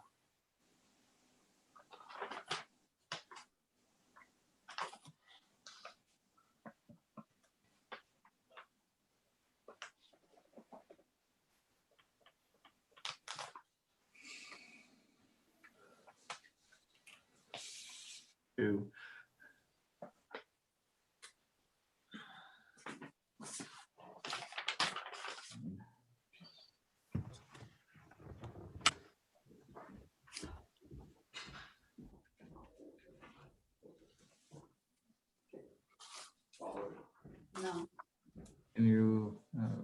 Good hear you, Al. The start video, it should be next to the mute button at the bottom left hand of your screen. Yeah. There Okay. you go. Yeah. Sorry about that. I'm not very technologically savvy, so bear with me. Good evening. I'm here with Dean Martin, who's the project engineer. My clients, unfortunately, have been trying to connect, but for some reason they're having an issue trying to connect Mr. and Mrs. Mangold. But what we're proposing is a 2-lot subdivision for the property located at 33 Yarmouth Road. The property is in the B residence zone, which requires 6,250 square feet of lot area. The existing lot is 12,651 square feet, and the 2 proposed lots will be 6,318 square feet and 6,333 square foot in size. There is an existing house on the property which will be removed to the southerly lot. If you could put up the plan, Roy, and that would be great. Yep, there you go. Yeah.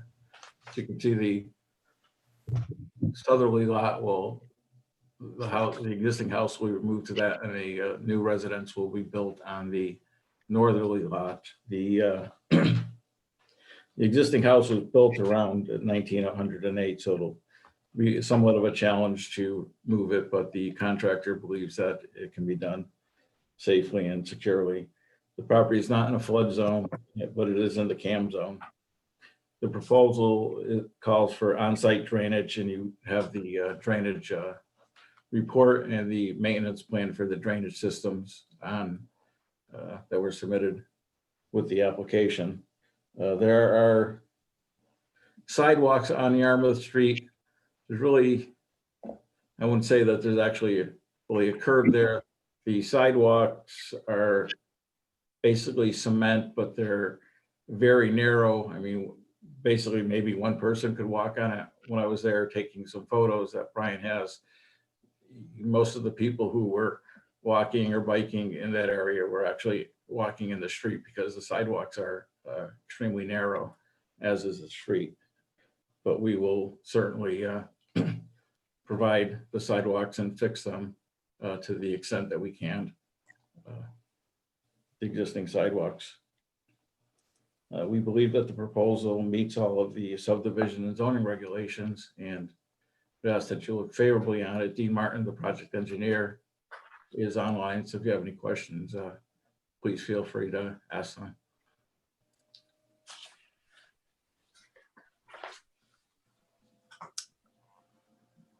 There any questions from the commissioners? Yes. Go ahead. Hi, Attorney Prisco. I'm very familiar with the property and the house. I'm very grateful that the new owners want to preserve the house. And I don't know if there are any guarantees that you can give us that they will. I would think the neighborhood would be devastated if, the house fell apart during the move. I'm concerned about it because it's on an existing old foundation that has stood the test of time. I think it's a shame they have to move the house and put the new one in the old property, but I understand why. What is going to happen to the old foundation? The old foundation will probably not be used for the new residence, although the contractor is still determining whether it could or could not be used. I think it would need to be moved in any event to comply with the setbacks of the 2 new lots. The contractor has done a number of house raisings and moving houses, so he's very familiar with the process, and he feels that it can be done in a safe manner with preserving the existing house. I mean, that's what our goal is. I mean, it certainly probably would be much easier just to knock the house down and do a 2-lot subdivision, but my clients like the house, and so they want to be able to preserve it, and that's what their intentions are. Right. Well, I think that's commendable. I don't they live right below. So Yes. I don't know if everybody else knows that. And obviously it's a very tight squeeze neighborhood. There are some beautiful trees in the area. And I would ask that, I know that once you start digging around, the likelihood that those trees are going to come down is fairly high, but I would ask that they try to preserve whatever is possible there. We need the trees. The sidewalk, quote, footpath is old, but it's good if you can maintain it. And I think you have to maintain it. Correct. No, obviously there's some fairly large trees on the property. We will certainly do our best to keep them. And that's what the goal is. Of course, with construction, you never know what's going to happen as to how some of the trees may come down, but we endeavor to keep the trees there that we possibly can. And do you know what the scope of the new structure is going to be? Family house or something else? It'll be a house. I'm not sure the size of it yet. Well, obviously it needs to comply with the zoning regulations with setbacks and height, etc. So it would be something that I don't think my clients have gotten quite that far yet, but they're working with a contractor who's going to be moving the other house and would be constructing a new house. So we're in the process of developing those plans. Additionally, I forgot to mention before, we have submitted the plans to DPW, WPCA, and the fire department. We're waiting back for comments from those departments. Right. Thank Fran? Yep, go ahead, Mike. I would be curious what DPW says about the sidewalk, because this is an unusual situation where the sidewalk is half owned by the city and half on private property. Although our regulations are that the adjoining property owner, meaning whoever owns the property in front of a sidewalk, is responsible for the condition. So that's probably even a moot point. But I could see the city, I'm not going to predict what DPW does, but they would often require a sidewalk to be brought up to code and made new in a situation like this. But that'll be up to DPW, obviously. But I'm just bringing up the issue as there's a potential here to have a wider, better sidewalk than what's there now. Right. I mean, basically the sidewalk now is probably maybe 18 inches wide, and there's a grassy strip between the sidewalk and the road. So, I mean, perhaps it might be able to be made a little bit wider. I don't know that it would be able to comply with the new city regulations regarding the width of sidewalks that you're looking to do in new developments. And the obviously, you know that Yarmouth Street is very narrow to begin with, and to put a larger sidewalk would probably render parking on the street impossible. Most of the residents on the other side of Yarmouth don't have any on-site parking. Basically, parking is along the street. Fran, the homeowner's here. I'm going to bring her over. She's in attendee, so I'll bring her over to talk if she'd like. Who? Oh, the homeowner? Okay, go ahead.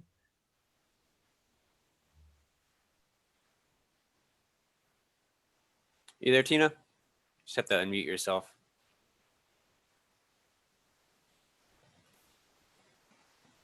Can you hear me? Yep. Okay, hi. Hi. Hello. So I wanted to be clear that we are. Please give your name for the record. Sure, my name is Tina Mangold. We live at 5 Baltimore. So we live behind the north lot. And we plan on keeping the lot behind us as space, and we're going to keep the beautiful Japanese maple. We've already spoken with the two gentlemen that we got bids from that are going to potentially move the house, and they are They have assured us that those trees, the big Japanese maple right near the driveway, will not be affected. What else was I gonna say? So yeah, we felt that when we were bidding for the house, there were 5 other people bidding, and it was, the lot already had like a line, but it was sold as one lot, and we just thought someone was gonna buy it and knock down the beautiful old house and then put 2 new houses there, and we just thought that was a shame. So we decided to put the effort in that house. And when we go to sell that, we have been clear with our realtor that we want her to work with someone who plans on preserving the house. It's supposedly a really great structure. It was built in 1907, and it hasn't moved an inch on that foundation. We are going to use the stone from the foundation to landscape. We are going to preserve it that way.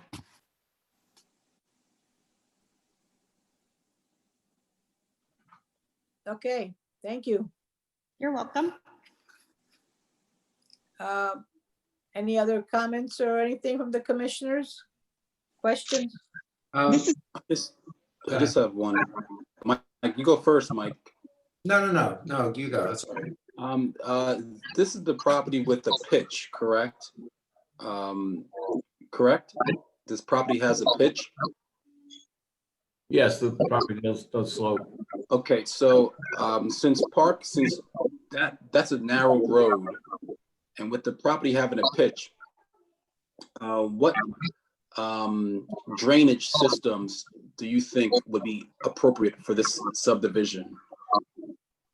Well, the drainage plan, which is part of the application, I'm not sure if we've all gotten copies of that yet, but we're proposing 3 Cultec chambers on each lot to store the water, and the runoff from the 2 lots will be less than what it is there today, but it will also be filtered, so it will be a cleaner discharge. And Dean Martin, I think, is on the call. You might be able to answer more specifically if you need Well, something. before you do that, Steve Kleppen, did we have this application on the same lot before? No, Steve's not on. He had to go to another Oh, meeting. yeah. I'm not sure, Steve. I could look into that for you though. Yeah. Fran, do you recall this lot before? Yeah, it sounds familiar, but I can't recall the details right now. So I might be able to give some clarity. The prior owner of this property, Mrs. Sartor, owned the 2 properties. Well, there are 2 lots now that you just released a surety bond on. The property went from Yarmouth to Westmere, and several years ago, one of my clients purchased the property that fronts on Westmere and developed a 2-lot subdivision there. So that may be what you're thinking of. I'm not sure that there are any applications on just the Yarmouth side of the property. And Tina, I have you on, so you don't have to raise your hand anymore. You're in the Okay. call. So it's my understanding that when they subdivided for our house and the house next to us, that was originally attached to, it was all one lot, that the zoning board required that all 4 lots be a certain size in case in the future there was a subdivision. So when we purchased the house, like it showed there was a lot line already determined. So that's probably why it looks familiar, because I think because Grace Sartor was aging and knew that at some point this might be coming up, I think that they went ahead and did, I think, some type of preliminary of what the lot sizes would be. Yes, and you are correct. And the issue was the drainage with the slope going to Yarmouth. So I'm happy that you have somewhat of a preliminary plan for drainage. Mhm. Drainage would be a concern over there, so I would advise you to look closely into that water runoff and Well, the the sloping, Mike yeah, Mush. the sloping actually is coming into our yard. It doesn't go slope it to Yarmouth. I understand. Yeah, okay. Okay, No Mike, more comment. Steve, you have any more or are you done? I'm done. Thank you. Okay, all right, Mike Mushak.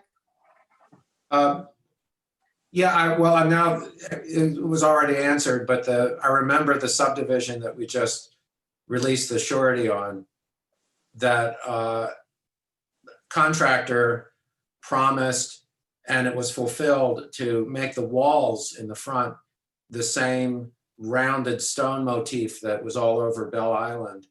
And it was great to see that happen. And I think that, the end result was it blended in and it looked really good. So I don't think you have walls on this property because that's a retaining wall down below on Westmere. But certainly if you did build any stone walls, I would imagine they would be built in that same motif. It's sort of like, it's like the Bell Island trademark. Are those, it's like beach rocks, that they use, they make the walls out of. So anyway, I was just gonna bring that up and suddenly it became part of the conversation. Okay. Anybody else have any questions or comments? Yeah, Tamara, she got her, there you go. Oh, go ahead. Just for clarification, you're moving the 1907 house to the back, and then you're building a new one. And then you're subdividing and building another house next to the new house.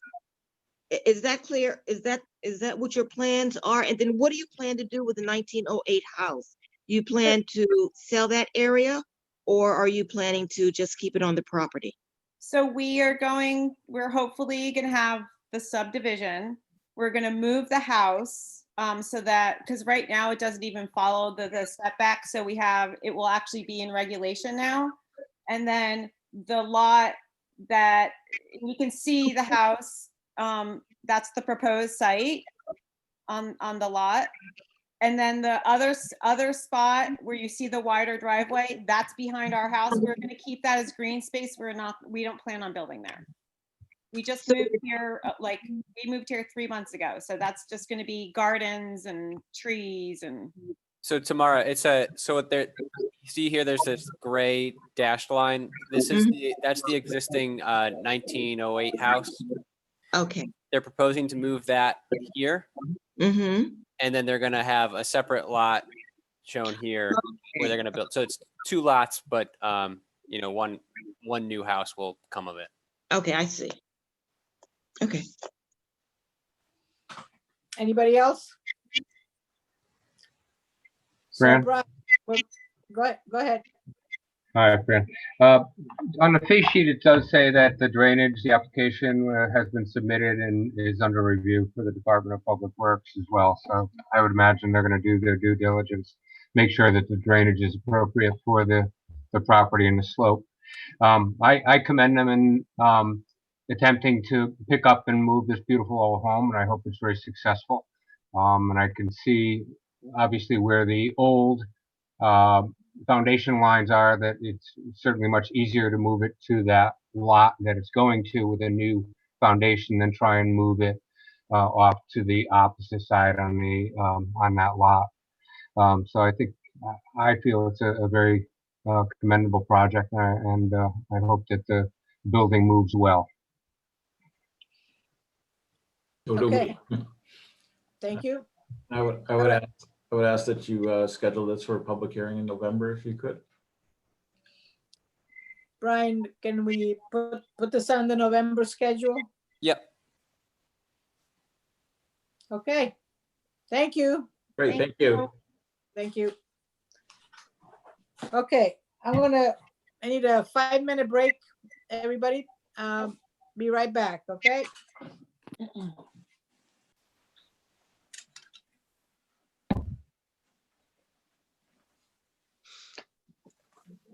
Brian Baker, you there? Yep.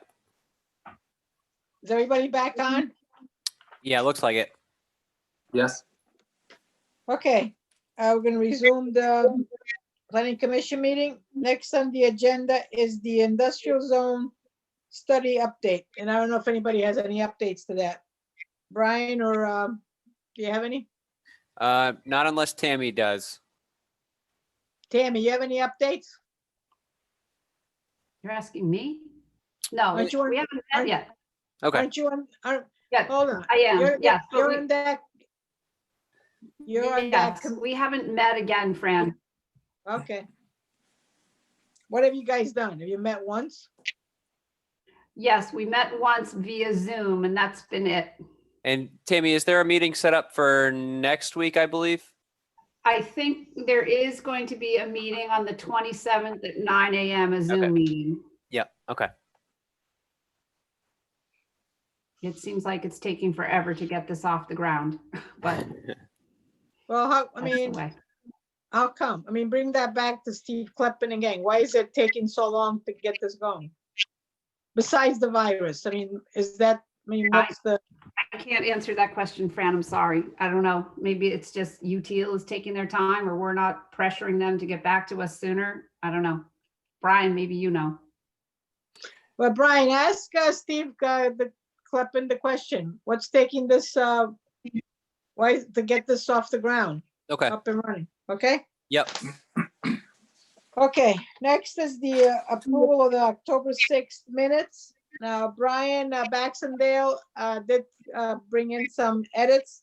Anybody else have any edits or about the minutes?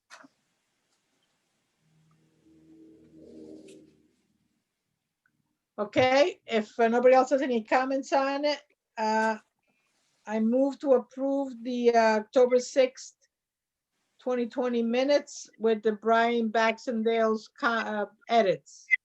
Do I have a second? Seconded. Okay, Brian. All in favor? Aye. Aye. Aye. Any abstentions? I abstain. Okay, John Lesko abstains. Any nays?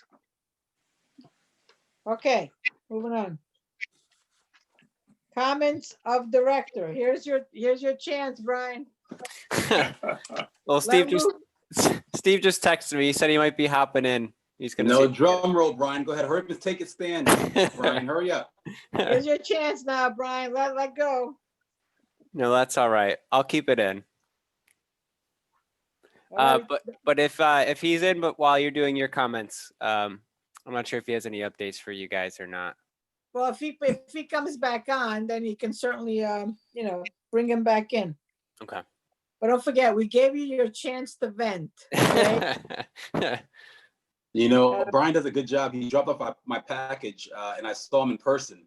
Normally I don't see him, but I saw him in person leaving the house. So thanks for the package drop off, Brian. You're welcome. Yes, since you brought that up, Steve, I guess this stuff I know with the maps and stuff, it cannot be emailed, Brian? It's up to you guys. So if you would prefer hard copies, we could get you hard copies. If you prefer them to be posted on the city website, we could do that. I can send them via email. I always put it on the applicant to get you guys what you want. If you guys want digital copies, we could do that. If you want hard copies, we could do that. So it's up to you. Well, let's have a quick discussion. I mean, if it has to be on the city's website, so everybody has a chance to look at it, right? It's public information, right? Yep. We can certainly look at it online and print anything that we want to. I personally don't see a need for a physical drop off and driving around dropping this off. Okay. How's Yeah, the rest of the group feel? I Yeah, go ahead. I thought the drainage report that was, I don't know, 40 pages or whatever for the Boughton Street project was overkill.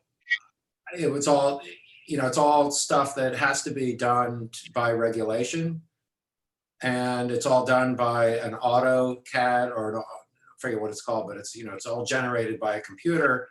Yep. And it was just a lot of paper. And I'm imagining that times all of us, there had to be 30 pounds of drainage report that he was lugging around the city. We don't need to see that drainage. Did anybody read? I mean, I looked at it because I kind of know what that stuff means, but still, I'm like, as long as it follows the city, it's going to be approved by DPW. We don't need to see the drainage report, I don't think. And I'm quite happy to have it digitally. Yeah, I It seems pushed. a lot, as Mike says, just pushing all this paper all the way around. Yeah, those copies came in as part of their submittal, so I didn't have a chance to kind of tell them that we really don't need to have 11 physical copies of that. Luckily, I was able to get to the 33 Yarmouth application first. We really only need the 2 physical copies, one for our file, one for DPW, and then the rest can kind of be digitally sent to you guys if you'd prefer. Well, I would say that the drainage on Balance Street has been an issue for 8 years. A block from where that property is located, it was a major drainage issue. Also on Ely Avenue where it connects to. Yeah, but listen, Steve, That's what I'm thinking. We can't Okay, discuss. Discuss. No, we Okay. can't discuss what we just went through without the applicant being here. Okay. Okay. So my Well, question. I'm just saying only because of the papers. Yeah, I'm going around. For me, I propose no drop off. It's online. We can look at what we want.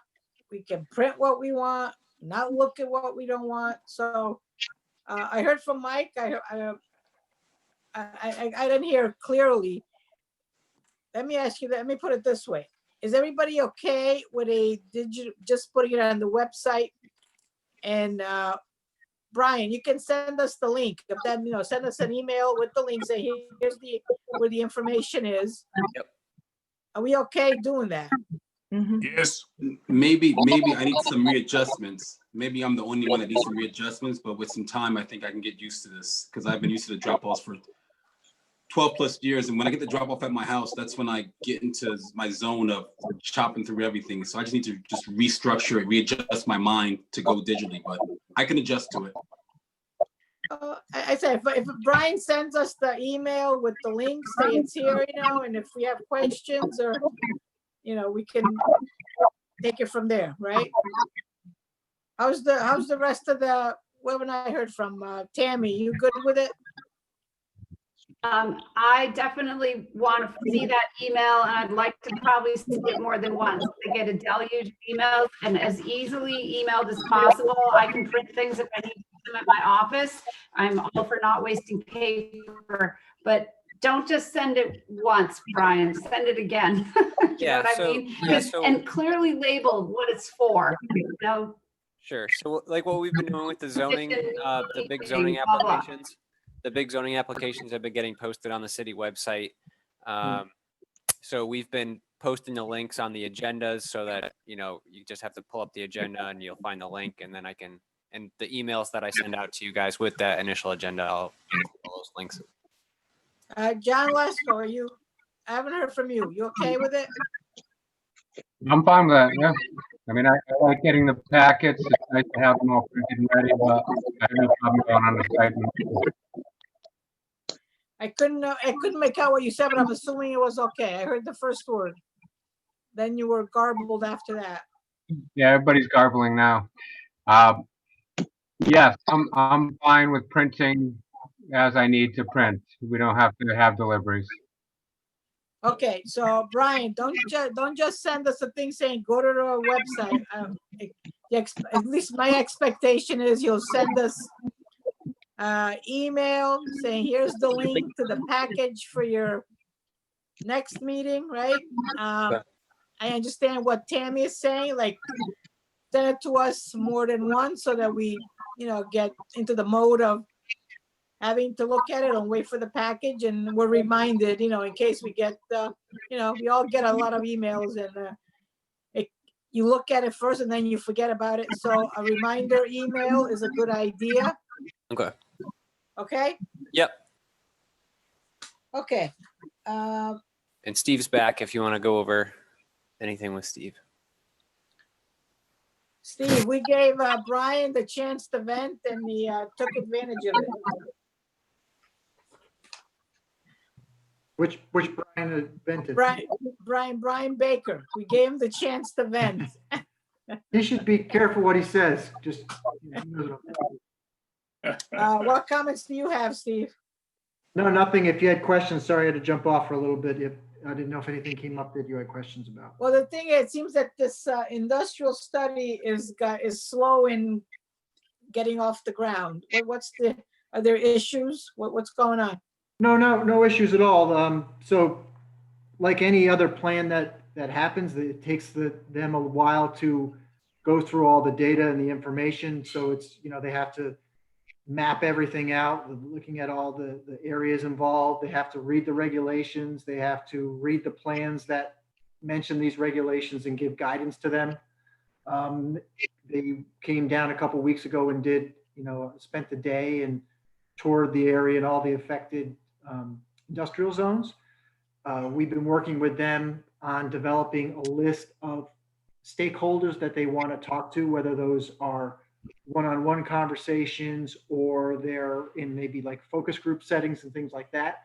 So next Tuesday morning, there's a meeting of the group with the committee where they're going to go through those names with them just and say, here's the reasons why.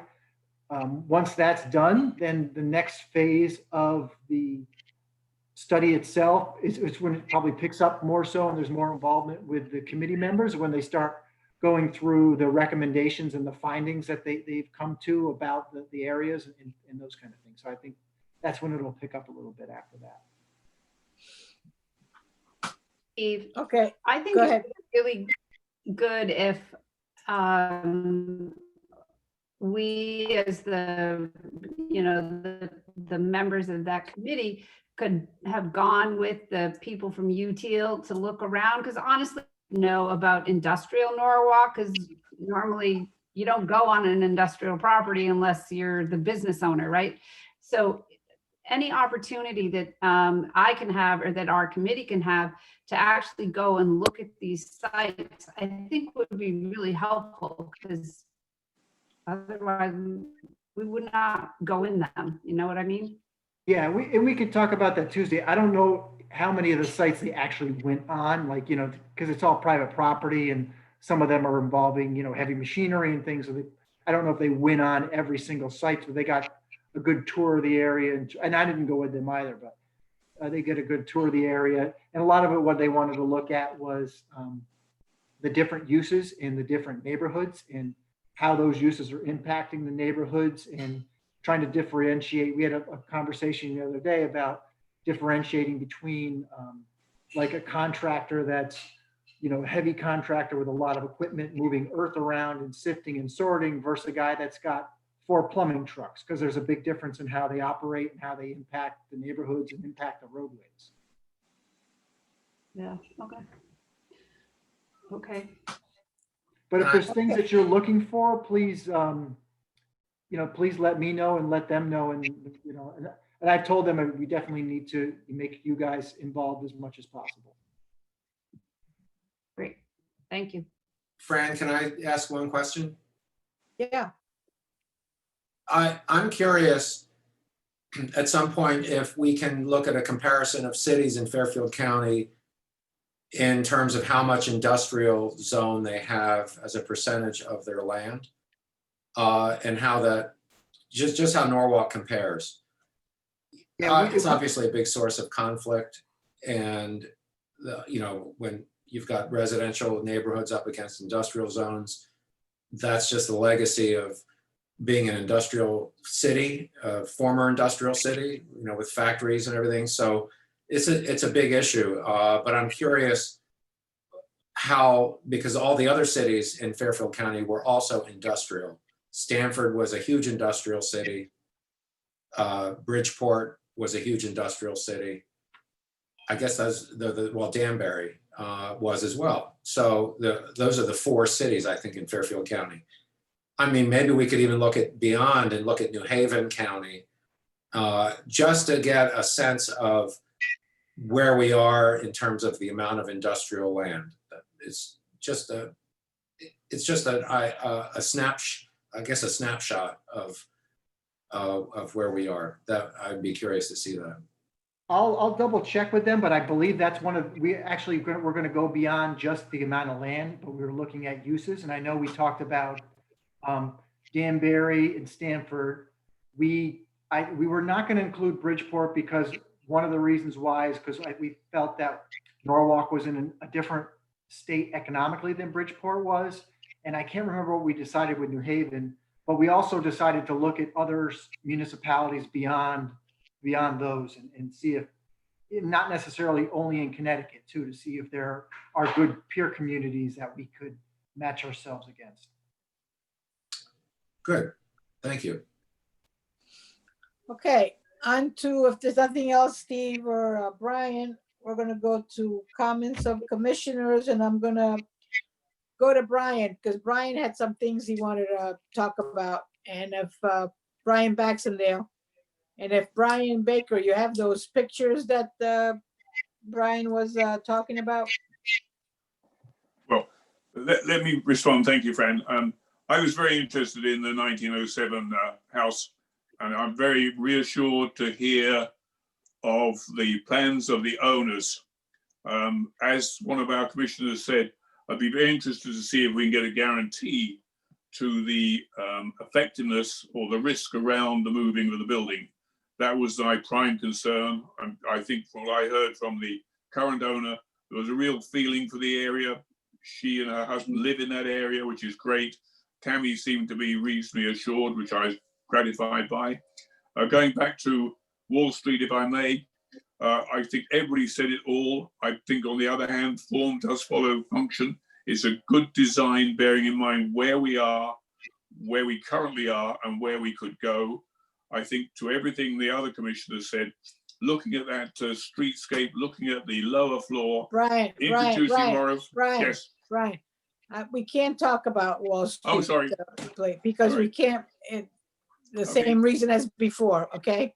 Okay, sorry. In that case, I mean, I have no issue now. I sent the pictures through mainly because I thought if we did have an issue, I wanted to bring it up and put it in perspective. That was all. I'm very reassured. Okay, does anybody want to look at the pictures? Brian, you got them up or no? I would, but my Firefox is not cooperating. Okay, all right, moving on. Anybody, any other commissioners? That's okay. Commissioner, go ahead. Anybody? I want to just say I'm really,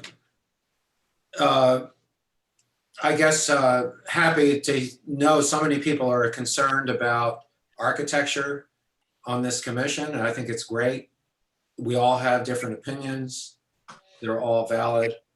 And I thought everybody had something really good to say tonight. I didn't mean to disparage a reference to historicism. I'm a historic preservationist. I live in a historic house. I certainly get the need to preserve historic neighborhoods. And so I want to make that clear that when I said it doesn't have to exactly be historical, it wasn't meant to diminish people's concerns, because we're all equally concerned, and we all want this to be the best thing for the city. I want to say, I just want to say congratulations to Alexis Cherichetti, if I said her name correctly, for her promotion to assistant planner, or if I Steve, you'll correct me. And I want to say thank you to Dory Wilson, Aileen Rochefort, and Brenda Hertanik for all of their dedicated work over the many, many years. They've all retired recently as part of the city retirement out of this department. And if I missed anybody, Steve, again, let me know. But can you explain what Alexis, her position is now, just for our benefit? Sure. So when Mike Rinn retired, he had the title of assistant director.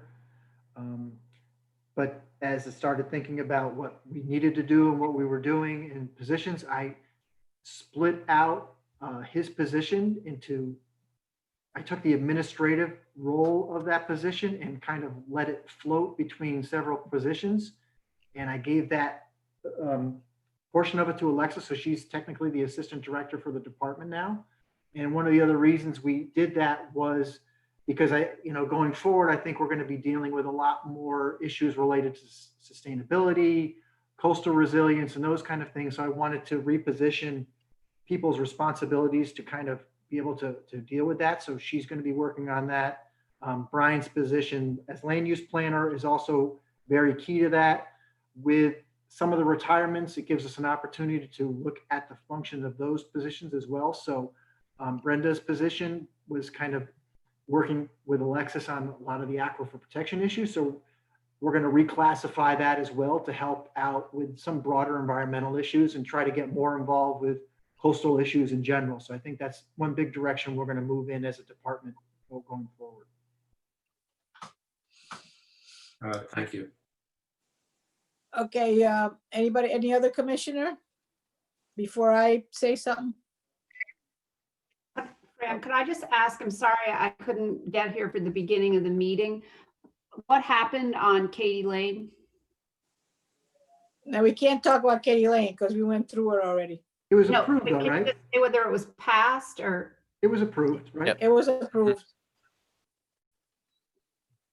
and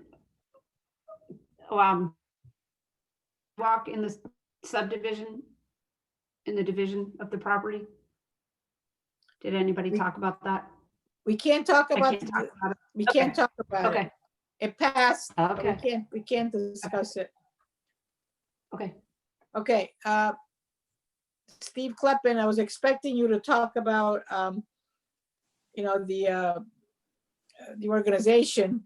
So I'm glad that Mike brought it up because I was gonna bring it up as well. So, we thank you, those that retired. They supported the group for many, many years and, excellent work, a lot of knowledge going out. So, we thank them as they go on to other fun things, hopefully. Next month, we're gonna have election of officers. So Brian, gonna put that on the November agenda. And I'm not forming, as I've done in the past, I'm not forming any committees. There will be, we'll take nominations from the floor and we'll take it that way. It's not, as I said, in previous years, we haven't done committees. So we'll just take nomination from the floor and take it from there. And that's all I have. Anybody else have anything? Okay, hearing nothing. Anybody want to make a motion to, I'll make okay. a motion to adjourn, Fran. Okay, is there a second? Seconded. Okay, thank you, everybody. It was good Thank you all. discussion. Night. You Have a all- nice evening, everyone. You too. Be safe. Okay, thank